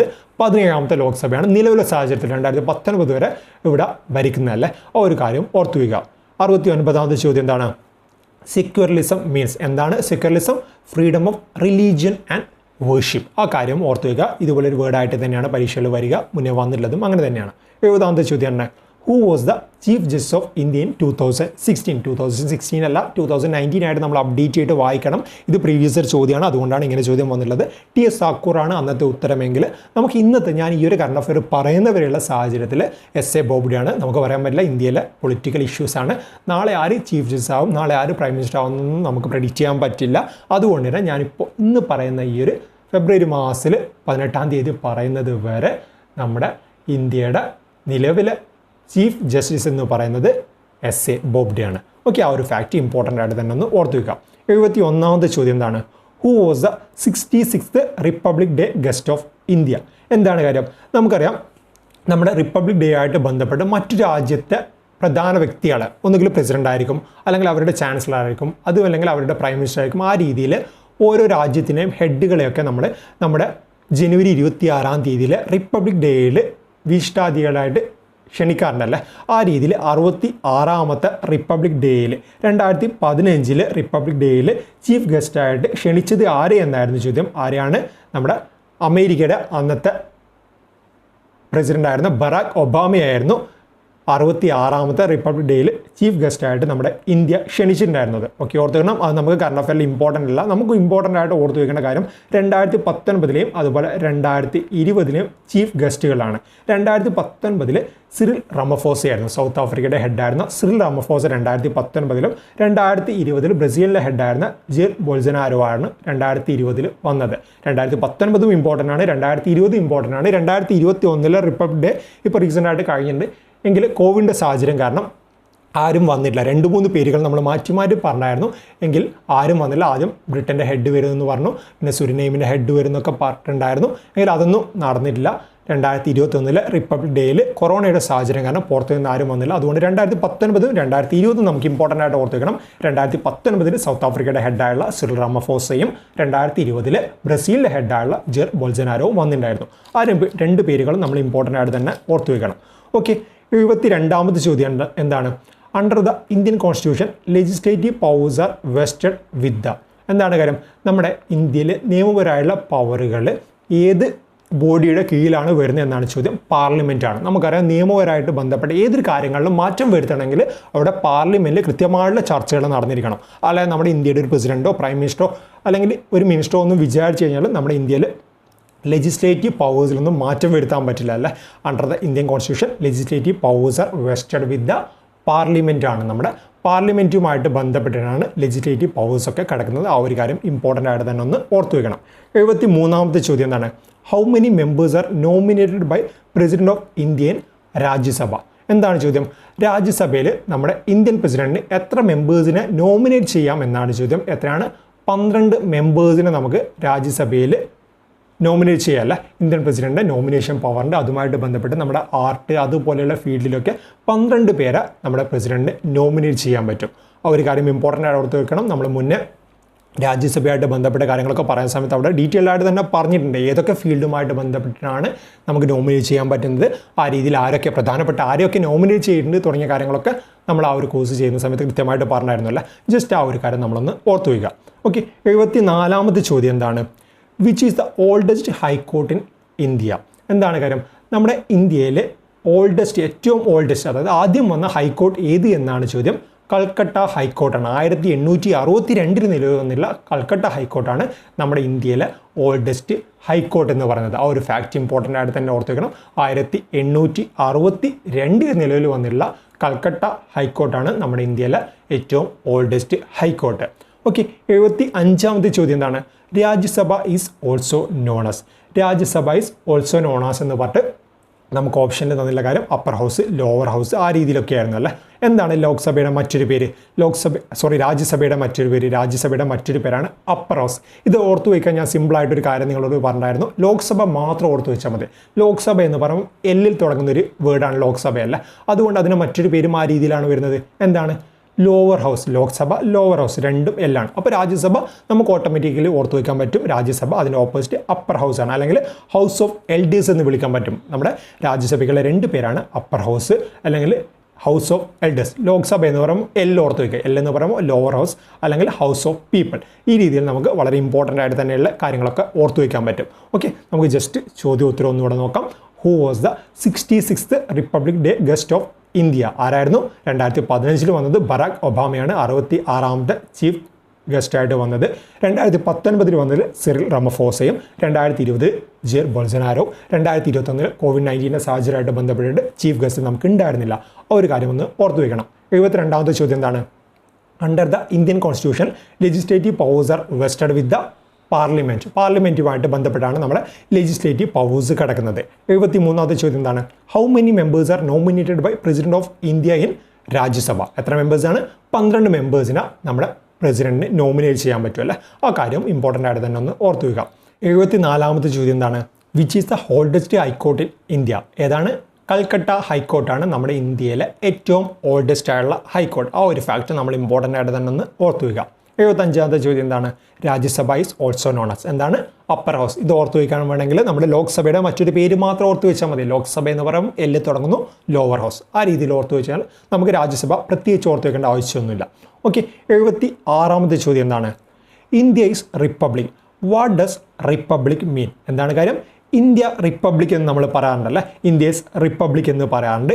എങ്കിൽ ഈ റിപ്പബ്ലിക്കിൻ്റെ മീനിങ് എന്ത് എന്നാണ് ചോദ്യം. റിപ്പബ്ലിക്കിൻ്റെ മീനിങ് എന്താണെന്ന് വെച്ചാൽ നമ്മുടെ ഹെഡിനെ ഉണ്ടല്ലോ, നമ്മുടെ സ്റ്റേറ്റ് ഹെഡിനെ നമ്മൾ ഇൻഡയറക്ട്ലി പീപ്പിൾ എലക്ട് ചെയ്യുന്നു എന്നാണ് റിപ്പബ്ലിക്കിൻ്റെ മീനിങ് എന്ന് പറയുന്നത്. The head of state is elected indirectly by people എന്നാണ് റിപ്പബ്ലിക്കിൻ്റെ മീനിങ്. ഓക്കെ, ഓർത്ത് വെക്കണം. ഇന്ത്യസ് റിപ്പബ്ലിക് എന്ന് പറയുമ്പോൾ നമ്മുടെ ഇന്ത്യയുടെ ഹെഡിനെ നമ്മൾ ഇൻഡയറക്റ്റ് ആയിട്ട് എലക്ട് ചെയ്യാനുള്ള, അതായത് പ്രസിഡന്റ് നമ്മൾ ഡയറക്റ്റ് ആയിട്ടുള്ള എലക്ട് ചെയ്യുന്നത്, നമ്മൾ അങ്ങോട്ടേക്ക് അയക്കുന്ന നമ്മുടെ MP ആയിട്ടൊക്കെ അയക്കുന്ന നമ്മുടെ റെപ്രസെൻറ്റേറ്റീവ്സ് ഉണ്ട്. ആ റെപ്രസെൻറ്റേറ്റീവ് വഴി നമ്മൾ ഇൻഡയറക്റ്റ് ആയിട്ട് നമ്മുടെ ഹെഡിനെ, നമ്മുടെ പ്രസിഡന്റിനെ തിരഞ്ഞെടുക്കുന്നു എന്നാണ് റിപ്പബ്ലിക്കിൻ്റെ മീനിങ്. ഓർത്ത് വെക്കണം. ഇന്ത്യ ഈസ് എ റിപ്പബ്ലിക് എന്ന് നമ്മൾ അഭിമാനപൂർവ്വം പറയുന്നുണ്ട്. ആ റിപ്പബ്ലിക്കിൻ്റെ മീനിങ് ആണ് എന്താണ്? The head of state is elected indirectly by people. Okay, 77ാമത്തെ ചോദ്യം എന്താണ്? Emergency provision in Indian constitution is taken from the constitution of which country? എന്താണ് കാര്യം? ബോറോഡ് ഫീച്ചേഴ്സ് അല്ലേ, ബോറോഡ് ഫീച്ചേഴ്സൊക്കെ ആയിട്ട് ബന്ധപ്പെട്ട കാര്യങ്ങളൊക്കെ വളരെ സിമ്പിളായിട്ട് കൊടുക്ക വെച്ച് നമ്മൾ പറഞ്ഞായിരുന്നു. ആ ബോറോഡ് ഫീച്ചേഴ്സിൽ വന്നുള്ളൊരു ചോദ്യമാണ്, അതുമായിട്ട് ബന്ധപ്പെട്ട കാര്യമാണ് emergency provision in Indian constitution. ഏത് രാജ്യത്തിൽ നിന്നുമാണ് നമ്മൾ കടമെടുത്തിട്ടുള്ളത് എന്നാണ് ചോദ്യം. ജർമ്മനിയിൽ നിന്നാണ് നമ്മൾ എമർജൻസി പ്രൊവിഷൻസുമായിട്ട് ബന്ധപ്പെട്ട കാര്യങ്ങൾ കടമെടുത്തിട്ടുള്ളത്. ഓക്കെ, ആ ഒരു കാര്യം ഓർത്തുക്കണം. അതുപോലെ മറ്റു കാര്യങ്ങൾ നമ്മൾ കടമെടുത്തിട്ടുള്ള മറ്റു കാര്യങ്ങളൊക്കെ നമ്മൾ കോടൊക്കെ വെച്ച് പറഞ്ഞ് അത് നമ്മൾ കാണാത്തവരുണ്ടെങ്കിൽ നമ്മുടെ കോഴ്സിൽ കൃത്യമായിട്ട് കിടക്കുന്നുണ്ട്, ആ കാര്യങ്ങളൊന്ന് നോക്കുക. 78ാമത്തെ ചോദ്യം എന്താണ്? Article 60 of the Indian constitution refers to. എന്താണ് കാര്യം? ആർട്ടിക്കിൾ 60 എന്ന് പറയുമ്പോൾ നമുക്ക് ഏതാണ് മനസ്സിലൊരു കാര്യം കത്തും അല്ലേ? 52 തൊട്ടിട്ട് 60, 61 ആ റേഞ്ചൊക്കെ വരുന്നത് നമ്മുടെ ഇന്ത്യൻ പ്രസിഡന്റുമായിട്ട് ബന്ധപ്പെട്ട കാര്യങ്ങളാണ്. ഇന്ത്യൻ പ്രസിഡന്റുമായിട്ട് ബന്ധപ്പെട്ട കാര്യങ്ങളാണ് ഏതാണ്ട് ആർട്ടിക്കിൾ 52 തൊട്ടിട്ട് 61 വരെ വരുന്നതല്ലേ. അപ്പോൾ നമ്മുടെ ഇന്ത്യൻ പ്രസിഡന്റുമായിട്ട് ബന്ധപ്പെട്ട എന്തോ ഒരു കാര്യമാണ് ആർട്ടിക്കിൾ 60 വരുന്നത്. ആർട്ടിക്കിൾ 60 എന്ന് പറയുന്നത് നമ്മുടെ ഇന്ത്യൻ പ്രസിഡന്റ് ഓത്തുമായിട്ട് ബന്ധപ്പെട്ട കാര്യങ്ങളാണ് ആർട്ടിക്കിൾ 60 പറയുന്നത്. ഓത്ത് ഓഫ് പ്രസിഡന്റ് ആണ് ആർട്ടിക്കിൾ 60 ഡിസ്കസ് ചെയ്യുന്നത്. ഓക്കെ, ആ ഒരു ഫാക്ട് ഓർത്തിക്കണം, വളരെ ഇമ്പോർട്ടൻ്റ് ആണ്. 79ാമത്തെ ചോദ്യം എന്താണ്? The constitution amendment through which the 4 regional language namely Bodo, Dogri, Maithili and Santhali were included in the constitution of India. എന്താണ് കാര്യം? നമ്മുടെ ഒരു അമെൻമെൻ്റ് ആണ് ചോദിച്ചിട്ടുള്ളത് അല്ലേ. അമെൻമെൻറ്റ് ഏത് അമെൻമെൻറ്റ് പ്രകാരമാണ് നമ്മുടെ ഇന്ത്യയിലെ 3 റീജിയണൽ ലാംഗ്വേജസ് ആയുള്ള ബോഡോ, ഡോഗ്രി, മൈഥിലി അതുപോലെ സന്താളി ഈ 4 റീജിയണൽ ലാംഗ്വേജസ് നമ്മുടെ ഇന്ത്യൻ കോൺസ്റ്റിറ്റ്യൂഷനിലേക്ക് ഇൻസേർട്ട് ചെയ്തിട്ടുള്ള എന്നാണ് ചോദ്യം. ഏതാ അമെൻമെൻ്റ് ആണ്? 92ാമത്തെ അമെൻമെൻറ്റ് പ്രകാരമാണ് നമ്മുടെ 4 റീജിയണൽ ലാംഗ്വേജ് ആയിട്ടുള്ള ബോഡോ, ഡോഗ്രി, മൈഥിലി ആൻഡ് സന്താളി ഈ 4 റീജിയണൽ ലാംഗ്വേജും നമ്മൾ കോൺസ്റ്റിറ്റ്യൂഷനിലേക്ക് ഇൻസേർട്ട് ചെയ്തിട്ടുള്ളത്. ഇതുപോലെ മറ്റ് റീജിയണൽ ലാംഗ്വേജും ഇൻസേർട്ട് ചെയ്യേണ്ടത്, അതൊക്കെ നമ്മൾ ഓൾറെഡി ഡിസ്കസ് ചെയ്യുന്നുണ്ട്. എന്തായാലും ഓർത്തുക്കണം, 92ാമത്തെ അമെൻമെൻറ്റ് പ്രകാരമാണ് നമ്മുടെ 4 റീജിയണൽ ലാംഗ്വേജ് ആയുള്ള ബോഡോ, ഡോഗ്രി, മൈഥിലി ആൻഡ് സന്താളി കോൺസ്റ്റിറ്റ്യൂഷനിലേക്ക് ഇൻസേർട്ട് ചെയ്യുന്നത്. ഓക്കെ, 80ാമത്തെ ചോദ്യം എന്താണ്?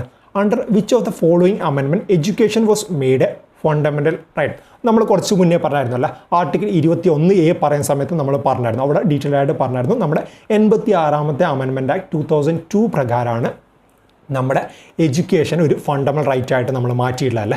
ഇമ്പോർട്ടൻ്റ് ആയിട്ട് തന്നെ ഓർത്തുക്കണം, ആർട്ടിക്കിൾ 21A ആണ് നമ്മുടെ റൈറ്റ് ടു എഡ്യൂക്കേഷനുമായിട്ട് ബന്ധപ്പെട്ട കാര്യങ്ങൾ വരുന്നത്. അതുപോലെ തന്നെ 86ാമത്തെ അമെൻമെൻറ്റ് 2002 പ്രകാരമാണ് നമ്മുടെ റൈറ്റ് ടു എഡ്യൂക്കേഷൻ എന്ന് പറയുന്ന കാര്യത്തിൽ നമ്മളൊരു ഫണ്ടമെൻ്റൽ റൈറ്റ് ആയിട്ട് മാറ്റുന്നത്. ഓക്കെ, നമുക്ക് എന്തായാലും ചോദ്യം ഉത്തരം ഒന്നുകൂടെ നോക്കാം. 76ാമത്തെ ചോദ്യമായിരുന്നു, India's republic, what does republic means? The head of state is elected indirectly by people. Okay, 77ാമത്തെ ചോദ്യമായിരുന്നു, emergency provision in Indian constitution is taken from the constitution of which country? ഏത് കൺട്രിയിലാണ്? ജർമ്മനിയുടെ കോൺസ്റ്റിറ്റ്യൂഷനിൽ നിന്നാണ്, അല്ലെങ്കിൽ ജർമ്മനിയിൽ നിന്നുമാണ് നമ്മൾ എമർജൻസി പ്രൊവിഷനായിട്ട് ബന്ധപ്പെട്ട കാര്യങ്ങൾ ഇന്ത്യൻ കോൺസ്റ്റിറ്റ്യൂഷനിലേക്ക് ആഡ് ചെയ്യുന്നത്. ഓക്കെ, 78ാമത്തെ ചോദ്യം എന്താണ്?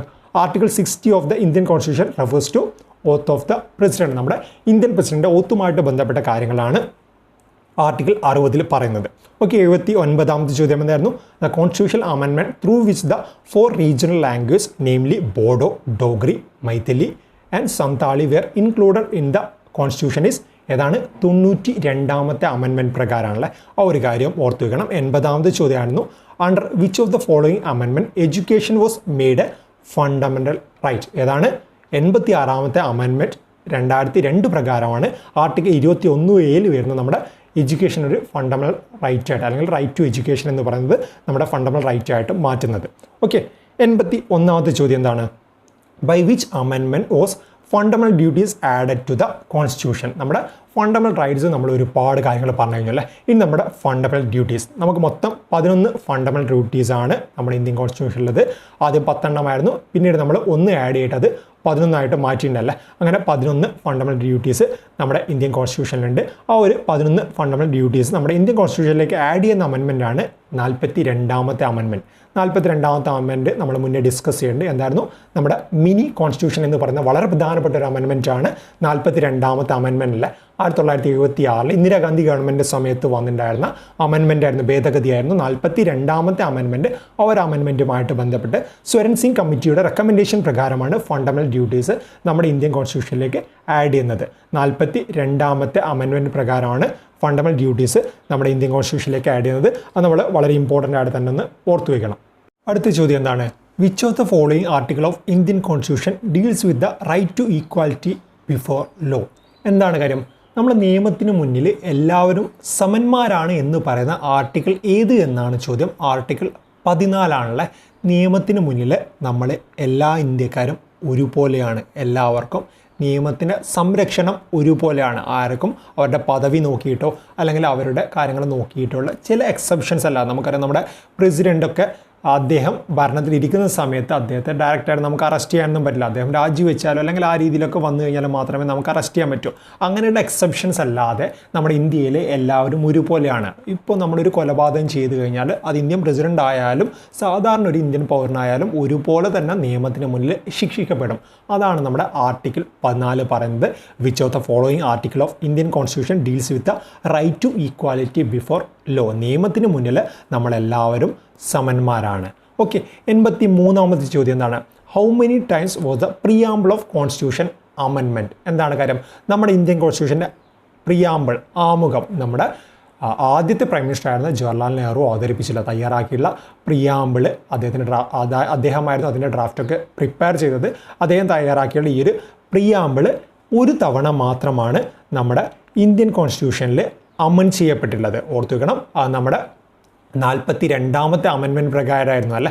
അതായത് മിനി കോൺസ്റ്റിറ്റ്യൂഷൻ എന്നൊക്കെ വിളിക്കുന്ന 1976 42ാമത്തെ അമെൻമെൻറ്റ് പ്രകാരം ഒരു തവണ മാത്രമേ നമ്മുടെ പ്രിയാമ്പിൾ അമെൻഡ് ചെയ്യപ്പെട്ടിട്ടുള്ളൂ. ഓക്കെ, ആ ഒരു കാര്യം ഇമ്പോർട്ടൻ്റ് ആയിട്ട് ഓർത്ത് വെക്കണം. കഴിഞ്ഞ ക്ലാസ്സിലും ഈ ക്ലാസ്സിലൊക്കെ ആയിട്ട് 42ാമത്തെ അമെൻമെൻറ്റിനെ പറ്റിയിട്ടുള്ള കാര്യങ്ങളൊക്കെ നമ്മൾ പറഞ്ഞിട്ടുണ്ട്. അതുകൊണ്ട് ഞാൻ വീണ്ടും പ്രത്യേകിച്ച് പറയുന്നില്ല. നമ്മുടെ ഇന്ത്യൻ കോൺസ്റ്റിറ്റ്യൂഷനിൽ പ്രിയാമ്പിൾ ഒരു തവണ മാത്രമേ അമെൻഡ് ചെയ്യപ്പെട്ടിട്ടുള്ളൂ. 1976 42ാമത്തെ അമെൻമെൻറ്റ് പ്രകാരമായിരുന്നു നമ്മുടെ ഇന്ത്യൻ കോൺസ്റ്റിറ്റ്യൂഷനിൽ പ്രിയാമ്പിൾ അമെൻഡ് ചെയ്യപ്പെട്ടുള്ളത്. ഓക്കെ, 84ാമത്തെ ചോദ്യം എന്താണ്? Which one of the constitutional amendment has established Panchayati Raj institutions? എന്താണ് കാര്യം? പഞ്ചായത്തി രാജ് ഇൻസ്റ്റിറ്റ്യൂഷൻസ് അല്ലേ. നമ്മുടെ ഓരോ ഗ്രാമങ്ങളുടെയും അങ്ങനെയുള്ള കാര്യങ്ങളുടെയൊക്കെ നട്ടലായുള്ള പഞ്ചായത്തി രാജ് ഇൻസ്റ്റിറ്റ്യൂഷൻസ് നമ്മുടെ ഇന്ത്യൻ കോൺസ്റ്റിറ്റ്യൂഷനിലേക്ക് വരുന്നത് 73ാമത്തെ അമെൻമെൻറ്റ് പ്രകാരമാണ്. ഓർത്തു വെക്കണം, 73ാമത്തെ അമെൻമെൻറ്റ് പ്രകാരമാണ് നമ്മുടെ ഇന്ത്യൻ കോൺസ്റ്റിറ്റ്യൂഷനിലേക്ക് പഞ്ചായത്ത് രാജ് ഇൻസ്റ്റിറ്റ്യൂഷൻസ് വരുന്നത്. പഞ്ചായത്ത് രാജുമായിട്ട് ബന്ധപ്പെട്ട് ഒരുപാട് കമ്മിറ്റീസ് ഉണ്ടല്ലേ. ബൽവന്ത് റായ് കമ്മിറ്റി, അശോക് മേത്ത കമ്മിറ്റി, അങ്ങനെയുള്ള ഒരുപാട് കമ്മിറ്റീസ് ഉണ്ട്. ആ കമ്മിറ്റീസിനെ പറ്റിയുള്ള കാര്യങ്ങളൊക്കെ നമ്മൾ ഡിസ്കസ് ചെയ്യുന്നുണ്ട്. അതൊക്കെ ജസ്റ്റ് ഒന്ന് ഓർത്ത് വെക്കുക. അതിനെ പറ്റിയുള്ള കാര്യങ്ങളൊക്കെ പരീക്ഷയിൽ വന്നിട്ടുണ്ട്. അതുപോലെ തന്നെ പഞ്ചായത്ത് രാജ് ഇൻസ്റ്റിറ്റ്യൂഷൻസ് എസ്റ്റാബ്ലിഷ് ചെയ്തിട്ടുള്ള അമെൻമെൻറ്റ് ഏത് എന്ന രീതിയിലും ചോദ്യങ്ങൾ വന്നിട്ടുണ്ട്. 73ാമത്തെ അമെൻമെൻറ്റ് ആണ്. അതുപോലെ തന്നെ മുനിസിപ്പാലിറ്റി എന്ന് പറയുമ്പോൾ പഞ്ചായത്ത് രാജിൻ്റെ നെക്സ്റ്റ് ആയിട്ട് വരുന്ന മുനിസിപ്പാലിറ്റി 74ാമത്തെ അമെൻമെൻറ്റ് ആണല്ലേ. രണ്ടും നമ്മൾ ഇവിടെ ഒന്നിച്ച് ഓർത്ത് വെച്ചാൽ മതി. 85ാമത്തെ ചോദ്യം എന്താണ്? Which article of Indian constitution enjoins the state to establish village panchayat? എന്താണ് കാര്യം? വീണ്ടും നമ്മുടെ ഒരു ആർട്ടിക്കിളുമായിട്ട് ബന്ധപ്പെട്ട കാര്യമാണല്ലേ. വില്ലേജ് പഞ്ചായത്ത് സംസ്ഥാനങ്ങൾക്ക് എസ്റ്റാബ്ലിഷ് ചെയ്യാൻ അനുമതി നൽകുന്ന ആർട്ടിക്കിൾ ഏത് എന്നാണ് ചോദ്യം. ആർട്ടിക്കിൾ 40 ആണ്. ഒരു കാര്യം കൂടെ ഓർത്ത് വയ്ക്കുക. Which article of Indian constitution enjoins the state to establish village panchayat? Article 40 ആണ്. ആ ഒരു ആർട്ടിക്കിളും ഇമ്പോർട്ടൻ്റ് ആയിട്ട് ഓർത്ത് വെക്കണം. നമുക്ക് ജസ്റ്റ് ചോദ്യോത്തരം ഒന്നുകൂടെ നോക്കാം. By which amendment was the fundamental duties added to the constitution? ഏതാണ്? 42ാമത്തെ അമെൻമെൻറ്റ് പ്രകാരമാണ് ഫണ്ടമെന്റൽ ഡ്യൂട്ടീസ് നമ്മുടെ ഇന്ത്യൻ കോൺസ്റ്റിറ്റ്യൂഷനിലേക്ക് ആഡ് ചെയ്ത് ചേർത്തിട്ടുള്ളത്. ഓക്കെ, 82ാമത്തെ ചോദ്യം എന്താണ്? Which of the following article of Indian constitution deals with the right to equality before law? ഏതാണ്? ആർട്ടിക്കിൾ 14 ആണ്. ആർട്ടിക്കിൾ 14 പ്രകാരമാണ് നിയമത്തിന് മുന്നിൽ എല്ലാവരും സമന്മാരാണ് എന്ന് നമ്മൾ പറയുന്നതല്ലേ. ഓക്കെ, 83ാമത്തെ ചോദ്യം എന്തായിരുന്നു? How many times was the preamble of Indian constitution amended? എത്ര തവണയാണ്? ഒരു തവണ മാത്രമേ ഇതുവരെ നമ്മുടെ പ്രിയാമ്പിൾ അമെൻഡ് ചെയ്യപ്പെട്ടിട്ടുള്ളൂ. ഓക്കെ, 84ാമത്തെ ചോദ്യം എന്താണ്? Which one of the constitutional amendment has established panchayat raj institution? ഏതാണ്? 73ാമത്തെ അമെൻമെൻറ്റ് ആക്ട് പ്രകാരമാണ് പഞ്ചായത്ത് രാജ് ഇൻസ്റ്റിറ്റ്യൂഷൻസ് എസ്റ്റാബ്ലിഷ് ചെയ്തതെങ്കിൽ 74ാമത്തെ അമെൻമെൻറ്റ് പ്രകാരമാണ് നമ്മുടെ മുനിസിപ്പാലിറ്റീസ് വരുന്നതല്ലേ. ആ രണ്ട് കാര്യം നമ്മൾ ഒന്നിച്ച് ഓർത്ത് വെച്ചാൽ മതി. സിമ്പിളായിട്ട് തന്നെ ഓർത്ത് വെക്കാൻ പറ്റും. 85ാമത്തെ ചോദ്യം എന്താണ്? Which article of the constitution enjoins the state to establish village panchayat? ഏതാണ്? ആർട്ടിക്കിൾ 40 പ്രകാരമാണ്. ആ ഒരു ഫാക്റ്റ് കൂടെ ഇമ്പോർട്ടൻ്റ് ആയിട്ട് ഓർത്ത് വയ്ക്കുക. 86ാമത്തെ ചോദ്യം എന്താണ്? Which article of Indian constitution defines the duties of the chief minister? അതായത് ഒരു സംസ്ഥാനത്തിൻ്റെ മുഖ്യമന്ത്രിയുടെ ഡ്യൂട്ടീസ് പ്രസ്താവിക്കുന്ന ആർട്ടിക്കിൾ ഏത് എന്നാണ് ചോദ്യം.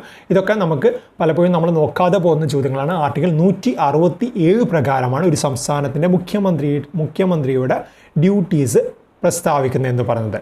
Okay, which article of Indian constitution defines the duties of chief മിനിസ്റ്ററുടെ ഡ്യൂട്ടീസ് പ്രസ്താവിക്കുന്ന ആർട്ടിക്കിളാണ് ആർട്ടിക്കിൾ 167. ആ കാര്യം ഇമ്പോർട്ടൻ്റ് ആയിട്ട് തന്നെ ഒന്ന് ഓർത്ത് വെക്കണം. അടുത്ത എന്താണ്? Which amendment of the constitution lower the voting age from 21 years to 18 years? എന്താണ് കാര്യം? നമ്മുടെ 1989 കാലഘട്ടങ്ങളിൽ അന്നത്തെ പ്രൈം മിനിസ്റ്റർ ആയിരുന്ന രാജീവ് ഗാന്ധി ആയിരുന്നു 21 വയസ്സിൽ നിന്നും വോട്ടിംഗ് ഏജ് 18 വയസ്സിലേക്ക് മാറ്റിയല്ലേ? ഏത് അമെൻമെൻറ്റ് പ്രകാരമായിരുന്നു ഈ ഒരു മാറ്റം വന്നത്? 61ാമത്തെ അമെൻമെൻറ്റ് പ്രകാരമാണ് അന്നത്തെ പ്രൈം മിനിസ്റ്റർ ആയിരുന്ന രാജീവ് ഗാന്ധി ഈ ഒരു വളരെ പ്രധാനപ്പെട്ടൊരു മാറ്റം കൊണ്ടുവന്നത്. നമ്മുടെ വോട്ടിംഗ് ഏജ് അതുവരെ ഉണ്ടായിരുന്നത് 21 ആയിരുന്നു. എന്നാൽ 21 നിന്നും നമ്മൾ ഇന്ന് കാണുന്ന 18 വയസ്സിലേക്ക് കൊണ്ടുവന്നത് 1989 അന്നത്തെ പ്രൈം മിനിസ്റ്റർ ആയിരുന്ന രാജീവ് ഗാന്ധിയാണ്. ഓക്കെ, ആ ഒരു ഫാക്റ്റ് വളരെ ഇമ്പോർട്ടൻ്റ് ആയിട്ട് തന്നെ നമ്മളൊന്ന് ഓർത്തു വെക്കണം. അടുത്ത ചോദ്യം എന്താണ്? The definition of money bill is given in which article of Indian constitution? എന്താണ് കാര്യം? മണി ബില്ലുമായിട്ട് ബന്ധപ്പെട്ട കാര്യം ഓൾറെഡി നമ്മൾ ഈ ഒരു ക്ലാസ് തന്നെ ഡിസ്കസ് ചെയ്തിട്ടുണ്ടായിരുന്നല്ലേ. എന്താണ് മണി ബില്ലെന്നും ആ പറയുന്ന സമയത്ത് തന്നെ മണി ബില്ലുമായിട്ട് ബന്ധപ്പെട്ട ആർട്ടിക്കിളും അതുപോലെ തന്നെ മണി ബിൽ, ഒരു ബില്ല് മണി ബില്ലാണോ അല്ലയോ എന്ന് തീരുമാനിക്കുന്നത് ആര് എന്ന് തുടങ്ങിയ കാര്യങ്ങളൊക്കെ നമ്മൾ ഈ ഒരു ക്ലാസ് തന്നെ വളരെ ഡീറ്റെയിൽഡ് ആയിട്ട് തന്നെ പറഞ്ഞിട്ടുണ്ട്. ഇവിടെ നമുക്ക് ചോദ്യം വളരെ സിമ്പിളാണ്. മണി ബില്ലുമായിട്ട് ബന്ധപ്പെട്ട അല്ലെങ്കിൽ മണി ബില്ലിൻ്റെ ഡെഫിനിഷൻ പറയുന്ന ആർട്ടിക്കിൾ ഏത് എന്നാണ് ചോദ്യം. ഏതാണ് ആർട്ടിക്കിൾ? ആർട്ടിക്കിൾ 110 ഓൾറെഡി ഞാൻ പറഞ്ഞായിരുന്നു. ആർട്ടിക്കിൾ 110 മണി ബില്ലുമായിട്ട് ബന്ധപ്പെട്ട കാര്യങ്ങൾ പറയുന്നതല്ല. അവിടെ സിമ്പിളായിട്ട് നമ്മളൊന്ന് ഓർത്ത് വയ്ക്കുക. ഈ രീതിയിലൊക്കെ ഒരു ചോദ്യം തന്നെ നമുക്ക് തിരിച്ചും മറിച്ചൊക്കെ ചോദിക്കുന്നുണ്ട്. 89ാമത്തെ ചോദ്യം എന്താണ്? Who served for the longest period of time as chief minister of state? ഒരു സംസ്ഥാനത്തിൻ്റെ ചീഫ് മിനിസ്റ്ററായിട്ട് ഏറ്റവും കൂടുതൽ കാലം പ്രവർത്തിച്ചില്ല അല്ലെങ്കിൽ സേവനം അനുഷ്ഠിച്ചത് ആര് എന്നാണ് ചോദ്യം. നിലവിലെ സാഹചര്യത്തിൽ പവൻകുമാർ ചാംലിംഗ് ആണ്. സിക്കിമിൻ്റെ മുൻ CM ആയിരുന്ന പവൻകുമാർ ചാംലിംഗ് ആണ് നിലവിലെ സാഹചര്യത്തിൽ ഏറ്റവും കൂടുതൽ കാലം ഒരു സംസ്ഥാനത്തിൻ്റെ മുഖ്യമന്ത്രിയായിട്ട് സേവനം അനുഷ്ഠിച്ചിട്ടുള്ളത്. ഓക്കെ, ഇതിന് മുന്നേ പവൻകുമാർ ചാംലിംഗ് ആയിരുന്നില്ല, ജ്യോതി ബസു ആയിരുന്നു. ജ്യോതി ബസു മാറിയിട്ട് അദ്ദേഹത്തെ റീപ്ലേസ് ചെയ്തുകൊണ്ടാണ് 1994 മുതൽ സിക്കിമിൻ്റെ മുഖ്യമന്ത്രിയായിരുന്ന പവൻകുമാർ ചാംലിംഗ് വന്നിട്ടുള്ളത്. ആ ഒരു കാര്യം ഇമ്പോർട്ടൻ്റ് ആയിട്ട് തന്നെ ഓർത്തു വയ്ക്കണം. ഇനി നമ്മൾ വുമൺസിൻ്റെ കാര്യം നോക്കുകയാണെങ്കിൽ വുമൺസിൽ ഷീല ദീക്ഷിതാണ്. നമ്മുടെ കേരളത്തിൻ്റെ മുൻ ഗവർണറൊക്കെ ആയിരുന്ന ഷീല ദീക്ഷിതാണ് ഒരു സംസ്ഥാനത്തിൻ്റെ മുഖ്യമന്ത്രിയായിട്ട് ഏറ്റവും കൂടുതൽ കാലം സേവനം അനുഷ്ഠിച്ചിട്ടുള്ള വുമൺ എന്ന് പറയുന്നത്. ആ ഒരു ഫാക്റ്റ് കൂടെ നമ്മൾ ഇമ്പോർട്ടൻ്റ് ആയിട്ട് തന്നെ ഓർത്തു വയ്ക്കണം. വളരെ ഇമ്പോർട്ടൻ്റ് ആണ്. പവൻകുമാർ ചാംലിംഗ് ആണ് നിലവിലെ സാഹചര്യത്തിൽ ഒരു സംസ്ഥാനത്തിൻ്റെ CM ആയിട്ട് ഏറ്റവും കൂടുതൽ കാലം സേവനം അനുഷ്ഠിച്ചിട്ടുള്ളത്. അതുപോലെ തന്നെ longest serving woman CM of a state എന്ന് പറയുന്നത് ആരാണ്? Sheela ദീക്ഷിതാണ്.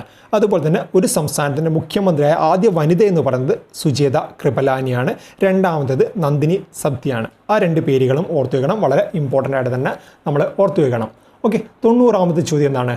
Governor of an Indian state draws ordinance making power from which article? എന്താണ് കാര്യം? നമ്മുടെ ഒരു സംസ്ഥാനത്തിൻ്റെ ഗവർണറുടെ ഓർഡിനൻസ് മേക്കിംഗ് പവറുമായിട്ട് ബന്ധപ്പെട്ട കാര്യങ്ങൾ പറയുന്ന ആർട്ടിക്കിൾ ഏത് എന്നാണ് ചോദ്യം. ആർട്ടിക്കിൾ 213 ഓർഡിനൻസ് എന്ന് പറയുമ്പോൾ നമ്മുടെ പ്രസിഡന്റ് ഓർഡിനൻസ് ഓർത്ത് വെച്ചാൽ മതിയല്ല. പ്രസിഡന്റ് ഓർഡിനൻസ് ഓർത്ത് വയ്ക്കുമ്പോൾ ആ ഒരു ഓർഡർ എന്ന് പറഞ്ഞത് 1, 2, 3 ആർട്ടിക്കിൾ 123 പ്രസിഡന്റ് ഓർഡിനൻസുമായിട്ട് ബന്ധപ്പെട്ട കാര്യങ്ങൾ പറയുന്നതെങ്കിൽ നമ്മുടെ ഗവർണർ, ഒരു സംസ്ഥാനത്തിൻ്റെ ഗവർണർ, സംസ്ഥാനത്തിൽ നമ്മുടെ ഇന്ത്യയിൽ പ്രസിഡന്റ് വഹിക്കുന്ന ആ ഒരു പൊസിഷൻ തന്നെയാണ് ഒരു സംസ്ഥാനത്തിൻ്റെ കാര്യത്തിലേക്ക് വരുമ്പോൾ ഗവർണർ വഹിക്കുന്നതല്ല. ആ രീതിയിൽ നോക്കുമ്പോൾ രണ്ടുപേരും ഏതാണ് സാമ്യതകളുണ്ട്. അങ്ങനെ ഓർഡിനൻസിൻ്റെ കാര്യത്തിലും സാമ്യതകൾ വന്നു. ആർട്ടിക്കിൾ 123 പ്രസിഡന്റ് ഓർഡിനൻസുമായിട്ട് ബന്ധപ്പെട്ട കാര്യങ്ങൾ പറയുന്നുവെങ്കിൽ ആർട്ടിക്കിൾ 213 നമ്മുടെ ഒരു സംസ്ഥാനത്തിൻ്റെ ഗവർണറുടെ ഓർഡിനൻസുമായിട്ട് ബന്ധപ്പെട്ട കാര്യങ്ങൾ പറയുന്നതല്ല. ഒരു ഫാക്ട് നമ്മൾ ഇമ്പോർട്ടൻ്റ് ആയിട്ട് തന്നെ ഒന്ന് ഓർത്ത് വയ്ക്കുക. ജസ്റ്റ് നമുക്ക് ചോദ്യ ഉത്തരങ്ങൾ ഒന്നുകൂടെ നോക്കാം. Which article of Indian constitution defines the duties of the CM? ഏതാണ്? ആർട്ടിക്കിൾ 167 നമ്മുടെ ഒരു സംസ്ഥാനത്തിൻ്റെ CMൻ്റെ ഡ്യൂട്ടീസുമായിട്ട് ബന്ധപ്പെട്ട ആർട്ടിക്കിൾ പറയുന്നതാണ്. കാര്യങ്ങൾ പറയുന്ന ആർട്ടിക്കിളാണ് ആർട്ടിക്കിൾ 167. ഓക്കെ, 87ാമത്തെ ചോദ്യം എന്തായിരുന്നു? Which amendment of the constitution lower the voting age from 21 to 18? ഏതാണ്? 61ാമത്തെ അമെൻമെൻറ്റ് ആണ്. 88ാമത്തെ ചോദ്യം എന്താണ്? The definition of money bill is given in which article of the constitution of India? ഏതാണ്? ആർട്ടിക്കിൾ 110. 89ാമത്തെ ചോദ്യം എന്താണ്? Who served for the longest period of time as CM of a state? ആരാണ്? സിക്കിമിൻ്റെ പവൻകുമാർ ചാംലിംഗ് ആണ്. 90ാമത്തെ ചോദ്യം എന്താണ്? Governor of an Indian state draws ordinance making power from which article? ഏതാണ്? ആർട്ടിക്കിൾ 213. പ്രസിഡന്റിൻ്റെ കാര്യത്തിൽ വരികയാണെങ്കിൽ ഏതാണ്? ആർട്ടിക്കിൾ 123. അടുത്ത ചോദ്യം എന്താണ്? Which award can be maximum strength of a state legislative council? എന്താണ് കാര്യം? സ്റ്റേറ്റ് ലെജിസ്ലേറ്റീവ് കൗൺസിൽ എന്ന് പറയുമ്പം ബൈക്യാമറൽ സ്റ്റേറ്റ്സിന് മാത്രം വരുന്നതാണല്ലേ. സ്റ്റേറ്റ് ലെജിസ്ലേറ്റീവ് കൗൺസിൽ എന്നാണ് പറഞ്ഞത്, അസംബ്ലി എന്നല്ല. ബൈക്യാമറൽ ലെജിസ്ലേഷനുള്ള സംസ്ഥാനങ്ങൾക്ക് മാത്രമാണ് കൗൺസിൽ വരുന്നത്. ആ കൗൺസിലിൻ്റെ സ്ട്രെങ്ത്, മാക്സിമം സ്ട്രെങ്ത് എത്രയാവാം എന്നാണ് ചോദ്യം. മാക്സിമം സ്ട്രെങ്ത് അസംബ്ലിയുടെ സ്ട്രെങ്ത്തുമായിട്ട് കമ്പയർ ചെയ്തിട്ടാണ് നമ്മൾ പറയുന്നത്. അതായത് അസംബ്ലിയിൽ എത്ര മെമ്പേഴ്സ് ഉണ്ടോ അതിൻ്റെ 1/3 റെസ്പെക്റ്റീവ് മെമ്പേഴ്സ് മാത്രമേ ഈ ഒരു കൗൺസിലിൽ പാടുള്ളൂ. മാക്സിമം എന്ന് പറയുന്നത് നമ്മുടെ ലെജിസ്ലേറ്റീവ് അസംബ്ലിയിൽ ഇപ്പോൾ 300 മെമ്പേഴ്സ് ഉണ്ടെങ്കിൽ 300ൻ്റെ 1/3 100 മെമ്പേഴ്സ് മാത്രമേ മാക്സിമം കൗൺസിലിൽ പാടുള്ളൂ. ആ രീതിയിൽ ലെജിസ്ലേറ്റീവ് അസംബ്ലിയിലെ മെമ്പേഴ്സുമായിട്ട് കമ്പയർ ചെയ്തിട്ടാണ് ലെജിസ്ലേറ്റീവ് കൗൺസിലിൽ മെമ്പർ വരുന്നത്. ഓക്കെ, ഓർത്ത് വെക്കണം. What can be maximum strength of A legislative council എന്ന് ചോദിച്ചു കഴിഞ്ഞാൽ ലെജിസ്ലേറ്റീവ് അസംബ്ലിയായിട്ട് കമ്പയർ ചെയ്തിട്ട് മാത്രമേ നമുക്ക് പറയാൻ പറ്റൂ 1/3 ഓഫ് റെസ്പെക്റ്റീവ് ലെജിസ്ലേറ്റീവ് അസംബ്ലി. നമ്മൾ ഓൾറെഡി പറഞ്ഞായിരുന്നു ലെജിസ്ലേറ്റീവ് കൗൺസിലും ലെജിസ്ലേറ്റീവ് അസംബ്ലിയും രണ്ടും വരുന്ന സമയത്ത് ബൈക്യാമറൽ ലെജിസ്ലേഷൻ. ആ രീതിയിൽ നമ്മുടെ ഇന്ത്യയിൽ 6 സംസ്ഥാനങ്ങളും ആ കാര്യങ്ങളൊക്കെ പറഞ്ഞായിരുന്നല്ലേ. ഈ ഒരു ക്ലാസ് തന്നെയാണ് അതൊക്കെ പറഞ്ഞത്. 92ാമത്തെ ചോദ്യം എന്താണ്? How many members are nominated by governor in a legislative council? ഒരു ലെജിസ്ലേറ്റീവ് കൗൺസിലിൽ നമ്മുടെ ഗവർണർക്ക് നോമിനേറ്റ് ചെയ്യാൻ പറ്റുന്ന മാക്സിമം നമ്പർ ഓഫ് മെമ്പേഴ്സാണ് ചോദിച്ചിട്ടുള്ളത്. നമ്മുടെ പ്രസിഡന്റ് നമ്മുടെ ലോക്സഭയിലും രാജ്യസഭയിലും നോമിനേഷൻ വരുന്ന പോലെ തന്നെ ഗവർണർക്കും ഇതുപോലെ തന്നെ നോമിനേഷൻ സംസ്ഥാനമായിട്ട് ബന്ധപ്പെട്ടിട്ടുണ്ട്. ആ രീതിയിൽ ലെജിസ്ലേറ്റീവ് കൗൺസിലേക്ക് ഗവർണർക്ക് നോമിനേറ്റ് ചെയ്യാൻ പറ്റുന്ന നമ്പർ ഓഫ് മെമ്പേഴ്സ് എന്ന് പറയുന്നത് 1/6 of the total strength of ഹൗസിൻ്റെ ടോട്ടൽ സ്ട്രെങ്ത്തിൻ്റെ 1/6 മെമ്പേഴ്സിനെ മാത്രമേ ഗവർണർക്ക് നോമിനേറ്റ് ചെയ്യാൻ പറ്റുകയുള്ളൂ. ആ ഒരു കാര്യം കൂടെ ഇമ്പോർട്ടൻ്റ് ആയിട്ടൊന്ന് ഓർത്ത് വയ്ക്കണം. 93ാമത്തെ ചോദ്യം എന്താണ്? Voting right by the youth at the age of 18 years was exercised for the first time in the general election of. എന്താണ് കാര്യം? ഏത് വർഷമാണ് ആദ്യമായിട്ട് വോട്ടിംഗ് ഏജ് 21 നിന്നും 18 കുറച്ചത് എന്നാണ് ചോദ്യം. നമ്മൾ ഓൾറെഡി ഈ ഒരു കാര്യം വേറെ രീതിയിൽ പറഞ്ഞായിരുന്നു. അതായത് 61ാമത്തെ അമെൻമെൻറ്റ് എന്ന രീതിയിൽ ഉത്തരം വരുന്ന രീതിയിൽ പറഞ്ഞായിരുന്നു അല്ലേ. അങ്ങനെ നോക്കുമ്പോൾ 1989 ആ സമയത്ത് രാജീവ് ഗാന്ധി ഗവൺമെൻറ് ആയിരുന്നു ഇത് ലോവേഡ് ചെയ്തത്. അതുകൊണ്ട് തന്നെ 1989 ഇലക്ഷനിലായിരുന്നു ആദ്യമായിട്ട് ഈ ഒരു 18 വയസ്സാക്കിയിട്ട് ഇലക്ഷൻ നടത്തിയത്. ഓക്കെ, ഒരു ചോദ്യം തന്നെ ഇൻഡയറക്റ്റ് ആയിട്ട് ഒന്നുമല്ല. നമുക്ക് ആ ഒരു വർഷം അറിയില്ലെങ്കിൽ വെറുതെ നമുക്കൊരു മാർക്ക് വന്നു. നമ്മൾ 61ാമത്തെ അമെൻമെൻറ്റ് ആക്ട് പ്രകാരമാണ് 21 നിന്നും 18 ആക്കിയത്. രാജീവ് ഗാന്ധി ഗവൺമെൻറ് ആണ് മാറ്റിയത് എന്നൊക്കെ നമ്മൾ പഠിച്ചിട്ട് പോകും. എങ്കിൽ പോലും നമ്മൾ ഈ ഒരു 61ാമത്തെ ആക്ട് വന്നത് 1989 പഠിച്ചിട്ടില്ലെങ്കിൽ ഈ ഒരു മാർക്ക് നമുക്ക് വെറുതെ നഷ്ടപ്പെടും. 1989 ഇലക്ഷനിലാണ്, ജനറൽ ഇലക്ഷനിലാണ് ആദ്യമായിട്ട് 21 വയസ്സെന്ന് പറയുന്നത് 18 കുറച്ചിട്ട് അവിടെ ഇലക്ഷൻ നടത്തിയിട്ടുള്ളത്. ആ ഒരു കാര്യം ഓർത്ത് വയ്ക്കണം. 94ാമത്തെ ചോദ്യം എന്താണ്? Which one of the following is the largest committee of the parliament? നമ്മുടെ പാർലമെൻറ്റ് കമ്മിറ്റിയിൽ ഒരുപാട് കമ്മിറ്റീസ് ഉണ്ടല്ലേ. അത് നമ്മൾ പറഞ്ഞ പ്രധാനപ്പെട്ട കമ്മിറ്റീസായിരുന്നു നമ്മുടെ public accounts committee, public undertaking committee, estimate committee, അങ്ങനെയുള്ള കമ്മിറ്റീസൊക്കെ അല്ല. അതിൽ ഏറ്റവും വലിയ കമ്മിറ്റി ഏത് എന്നാണ് ചോദ്യം വന്നത്. ഏതാണ് ഏറ്റവും വലിയ കമ്മിറ്റി? നമ്മുടെ എസ്റ്റിമേറ്റ് കമ്മിറ്റിയിൽ 30 മെമ്പേഴ്സും അതുപോലെ തന്നെ പബ്ലിക് അണ്ടർടേക്കിംഗ്, പബ്ലിക് അക്കൗണ്ട്സ് കമ്മിറ്റിയിലൊക്കെ 22 വീതം മെമ്പേഴ്സാണല്ലേ. അതുകൊണ്ട് തന്നെ ഏറ്റവും വലിയ കമ്മിറ്റിയായിട്ട് നമുക്ക് പറയാൻ പറ്റുന്ന കമ്മിറ്റിയാണ് എസ്റ്റിമേറ്റ് കമ്മിറ്റി. ഈ ഓരോ കമ്മിറ്റീസുമായിട്ട് ബന്ധപ്പെട്ട് എക്സാം പോയിന്റ് ഓഫ് വ്യൂ നമ്മൾ അറിഞ്ഞിരിക്കേണ്ട കാര്യമൊക്കെ വളരെ ഡീറ്റെയിൽഡ് ആയിട്ട് തന്നെ ഒരു ക്ലാസ് ആയിട്ട് തന്നെ നമ്മൾ പറഞ്ഞിട്ട് കാണാത്തവരെ ആ ഒരു ക്ലാസ് ഒന്ന് പോയിട്ട് കണ്ടു കഴിഞ്ഞാൽ മതി. ഓക്കെ, 94ാമത്തെ ചോദ്യം എന്താണ്? Which one of the following 95ാമത്തെ ചോദ്യം എന്താണ്? To become a member of the Rajya Sabha a person should be at least -years old. എന്താണ് കാര്യം? നമ്മളൊരു രാജ്യസഭാ മെമ്പർ ആണെങ്കിൽ മിനിമം പൂർത്തിയാവേണ്ട വയസ്സാണ് ചോദ്യം വന്നുള്ളത്. എത്രയാണ്? 30 വയസ്സാണ്. രാജ്യസഭാ മെമ്പർ ആവണമെങ്കിൽ നമുക്ക് മിനിമം പൂർത്തിയാവേണ്ട വയസ്സെന്ന് പറയുന്നത് 30 വയസ്സാണ്. ലോക്സഭാ മെമ്പർ ആണെങ്കിൽ എത്രയാണ്? 25 വയസ്സാണല്ലേ. ലോക്സഭാ മെമ്പർ ആണെങ്കിൽ 25 വയസ്സും രാജ്യസഭാ മെമ്പർ ആണെങ്കിൽ മിനിമം എത്രയാണ്? 30 വയസ്സാണ്. ആ ഒരു ഫാക്റ്റ് നമ്മൾ ഇമ്പോർട്ടൻ്റ് ആയിട്ട് തന്നെ ഓർത്തുക. മിനിമം വയസ്സ് പലപ്പോഴും ചോദിക്കാറുണ്ട്. നമ്മുടെ പ്രസിഡൻ്റൊക്കെ മിനിമം വയസ്സെന്ന് പറയുന്നത് 35 ആ രീതിയിലും കാര്യങ്ങളൊന്നും ഓർത്ത് വയ്ക്കുക. നമ്മുടെ ഒരു രാജ്യസഭാ മെമ്പർ ആണെങ്കിൽ മിനിമം 30 വയസ്സെങ്കിലും പൂർത്തിയായിരിക്കണം. ലോക്സഭാ മെമ്പർ ആണെങ്കിൽ മിനിമം 25 വയസ്സ് പൂർത്തിയായാൽ മതി. ഓക്കെ, നമുക്ക് എന്തായാലും ചോദ്യം ഉത്തരം ഒന്നുകൂടെ നോക്കാം. 91ാമത്തെ ചോദ്യം എന്താണ്? What can be maximum strength of a state legislative കൗൺസിലിൻ്റെ മാക്സിമം സ്ട്രെങ്ത് എത്രയാണ്? 1/3 ഓഫ് കൺസേൺഡ് ലെജിസ്ലേറ്റീവ് അസംബ്ലി. ആ ഒരു ലെജിസ്ലേറ്റീവ് അസംബ്ലി പർട്ടിക്കുലർ സംസ്ഥാനത്തിൻ്റെ ലെജിസ്ലേറ്റീവ് അസംബ്ലിയിൽ എത്ര മെമ്പേഴ്സ് ഉണ്ടോ അതിൻ്റെ 1/3 മെമ്പേഴ്സ് മാത്രമേ ലെജിസ്ലേറ്റീവ് കൗൺസിലേക്ക് മാക്സിമം സ്ട്രെങ്ത് ആയിട്ട് നമുക്ക് പരിഗണിക്കാൻ പറ്റുകയുള്ളൂ. 92ാമത്തെ ചോദ്യം എന്താണ്? How many members are nominated by governor in legislative council? എത്രയാണ്? 1/6 ഓഫ് ടോട്ടൽ സ്ട്രെങ്ത് ഓഫ് ഹൗസിൻ്റെ ടോട്ടൽ സ്ട്രെങ്ത്തിൻ്റെ 1/6 മെമ്പേഴ്സിനെ മാത്രമേ ഗവർണർക്ക് നോമിനേറ്റ് ചെയ്യാൻ പറ്റുകയുള്ളൂ. 93ാമത്തെ ചോദ്യം എന്താണ്? Voting right by the youth at the age of 18 years was exercised for the first time in general election. ഏത് വർഷമാണ്? 1989 അല്ല, 61ാമത്തെ അമെൻമെൻറ്റ് ആക്ട് പ്രകാരമായിരുന്നു ലോഡ് ചെയ്തത് രാജീവ് ഗാന്ധി ഗവൺമെൻറ്. അതിനുശേഷം 1989 ഇത് പ്രാബല്യത്തിൽ വന്നു, ആ ജനറൽ ഇലക്ഷനിൽ പ്രാബല്യത്തിൽ വന്നു. 94ാമത്തെ ചോദ്യം എന്താണ്? Which one of the following is A largest committee of the parliament? ഏതാണ്? എസ്റ്റിമേറ്റ് കമ്മിറ്റിയാണ്. 30 മെമ്പേഴ്സുള്ള എസ്റ്റിമേറ്റ് കമ്മിറ്റിയാണ് നമ്മുടെ പാർലമെൻറ്റ് കമ്മിറ്റീസിൽ ഏറ്റവും വലിയ കമ്മിറ്റി എന്ന് പറയുന്നത്. 95ാമത്തെ ചോദ്യം എന്താണ്? To become a member of Rajya Sabha a person should be at least എത്ര വയസ്സാണ്? 30 വയസ്സ് പൂർത്തിയായിരിക്കണം. ഒരു ഫാക്റ്റും ഇമ്പോർട്ടൻ്റ് ആയിട്ട് ഓർത്തു വയ്ക്കുക. 96ാമത്തെ ചോദ്യം എന്താണ്? First country to appoint Lokpal or equivalent to logical is? എന്താണ് കാര്യം? ലോക്പാൽ നമുക്കറിയാം, ലോക്പാലും ലോകായുക്ത അല്ല, ആൻറ്റി കറപ്ഷൻ ഏജൻസീസ് ആണ്. ലോക്പാൽ ആയാലും ലോകായുക്ത ആയാലും. ലോക്പാൽ എന്ന് പറയുമ്പോൾ നമ്മുടെ ദേശീയ അടിസ്ഥാനത്തിൽ വരുന്ന ആൻറ്റി കറപ്ഷൻ ഏജൻസീസ് ആണ്. നമ്മുടെ ഗവൺമെൻറ് ലെവലിൽ വരുന്ന കറപ്ഷനൊക്കെ പരിഹരിക്കാൻ വേണ്ടിയിട്ട്, അതിനൊക്കെ തടയിടാൻ വേണ്ടിയിട്ടാണ് ലോക്പാലും സംസ്ഥാന ലെവലിൽ ലോകായുക്തയൊക്കെ നമ്മൾ അപ്പോയിൻറ്റ് ചെയ്തിട്ടുള്ളത് അല്ലേ. അതിന് നമ്മൾ ഏത് സംസ്ഥാനത്ത് നിന്ന് മാതൃകയായിട്ടാണ് എടുത്തിട്ടുള്ളത് എന്നാണ് ചോദ്യം. സ്വീഡനെ മാതൃകയാക്കിക്കൊണ്ടാണ് ലോക്പാൽ എന്ന് പറയുന്ന ആൻറ്റി കറപ്ഷൻ ഏജൻസി നമ്മുടെ ഇന്ത്യയിലേക്ക് കടമെടുത്തുള്ളത്. ആ ഒരു ഫാക്റ്റ് ഇമ്പോർട്ടൻ്റ് ആയിട്ട് തന്നെ ഒന്ന് ഓർത്തു വയ്ക്കാം. ഓക്കെ. 97ാമത്തെ ചോദ്യം എന്താണ്? At the same time of emergency in 1975 who was serving as the president of India? എന്താണ് കാര്യം? 1975 നമ്മുടെ എമർജൻസി നടക്കാനുള്ള നാഷണൽ എമർജൻസി നടക്കുന്ന സമയമാണ് 1975. ആ ഒരു കാലഘട്ടത്തിൽ നമ്മുടെ ഇന്ത്യയുടെ പ്രസിഡന്റ് ആര്, അല്ലെങ്കിൽ അന്ന് എമർജൻസി പ്രഖ്യാപിച്ച പ്രസിഡന്റ് ആര് എന്ന രീതിയിലാണ് ചോദ്യം വന്നിട്ടുള്ളത്. ഫക്രുദ്ദീൻ അലി അഹമ്മദ് ആണ്. നമ്മുടെ PSC പരീക്ഷയ്ക്കൊക്കെ വന്നിട്ടുള്ള മുന്നേയുള്ള ചോദ്യമാണ്. അതുപോലെ SSCക്കും വന്നിട്ടുണ്ട്. 1975 നമ്മുടെ ഇന്ത്യയുടെ പ്രസിഡൻ്റായിട്ട് സെർവ് ചെയ്തത്. ആ ഒരു സമയത്ത് നാഷണൽ എമർജൻസി സമയത്ത് പ്രസിഡൻ്റായിട്ട് നിലനിന്നിരുന്നത് ഫക്രുദ്ദീൻ അലി അഹമ്മദ് ആണ്. അദ്ദേഹത്തിൻ്റെ പേര് ഇമ്പോർട്ടൻ്റ് ആയിട്ടൊന്ന് ഓർത്തു വയ്ക്കുക. 98ാമത്തെ ചോദ്യം എന്താണ്? In Lok Sabha the total number of members from the state is? എന്താണ് കാര്യം? നമ്മുടെ ലോക്സഭയിൽ സംസ്ഥാനങ്ങളിൽ നിന്നുള്ള ടോട്ടൽ നമ്പർ ഓഫ് മെമ്പേഴ്സാണ് ചോദിച്ചിട്ടുള്ളത്. എത്രയാണ്? 530 മെമ്പേഴ്സാണ് ലോക്സഭയിലേക്ക് സംസ്ഥാനങ്ങളിൽ നിന്നും തിരഞ്ഞെടുക്കുന്നത്. ഓക്കെ, 530 മെമ്പേഴ്സ് സംസ്ഥാനങ്ങളിൽ നിന്നും, 20 മെമ്പേഴ്സ് യൂണിയൻ ടെറിട്ടറിയിൽ നിന്നും, അതുപോലെ 2 മെമ്പേഴ്സ് നോമിനേറ്റഡ് ആണ്. നോമിനേറ്റഡ് പ്രസിഡന്റ് നോമിനേറ്റ് ചെയ്യാൻ പറ്റുന്ന 2 members, Anglo Indian members, representatives. ആ കാര്യങ്ങളൊക്കെ നമ്മൾ പറഞ്ഞായിരുന്നു. അത് ഏതാണ്ട് അബോളിഷ് ചെയ്ത അവസ്ഥയാണല്ലേ. ആ കാര്യങ്ങളൊക്കെ എടുത്ത് മാറ്റിയിട്ടുണ്ട്. അങ്ങനെ 530 മെമ്പേഴ്സ്, 530 സ്റ്റേറ്റിൽ നിന്നും, 20 യൂണിയൻ ടെറിട്ടറിയിൽ നിന്നും, 2 നോമിനേറ്റഡ്. 552 ആയിരുന്നു ഇതുവരെ ഉണ്ടായിരുന്നത്. അത് 550 ആയിട്ടൊക്കെ കുറഞ്ഞിട്ടുണ്ട്. ആ ഒരു ഫാക്റ്റൊക്കെ നമ്മൾ മുന്നേ ഡിസ്കസ് ചെയ്യുന്നുണ്ട്. എന്തായാലും ഓർത്ത് വെക്കണം, 530 മെമ്പേഴ്സാണ് സംസ്ഥാനങ്ങളിൽ നിന്നുള്ള ലോക്സഭയിലേക്ക് തിരഞ്ഞെടുക്കപ്പെടുന്ന മാക്സിമം മെമ്പർ എന്ന് പറയുന്നത്. ഓക്കെ. 99ാമത്തെ ചോദ്യം എന്താണ്?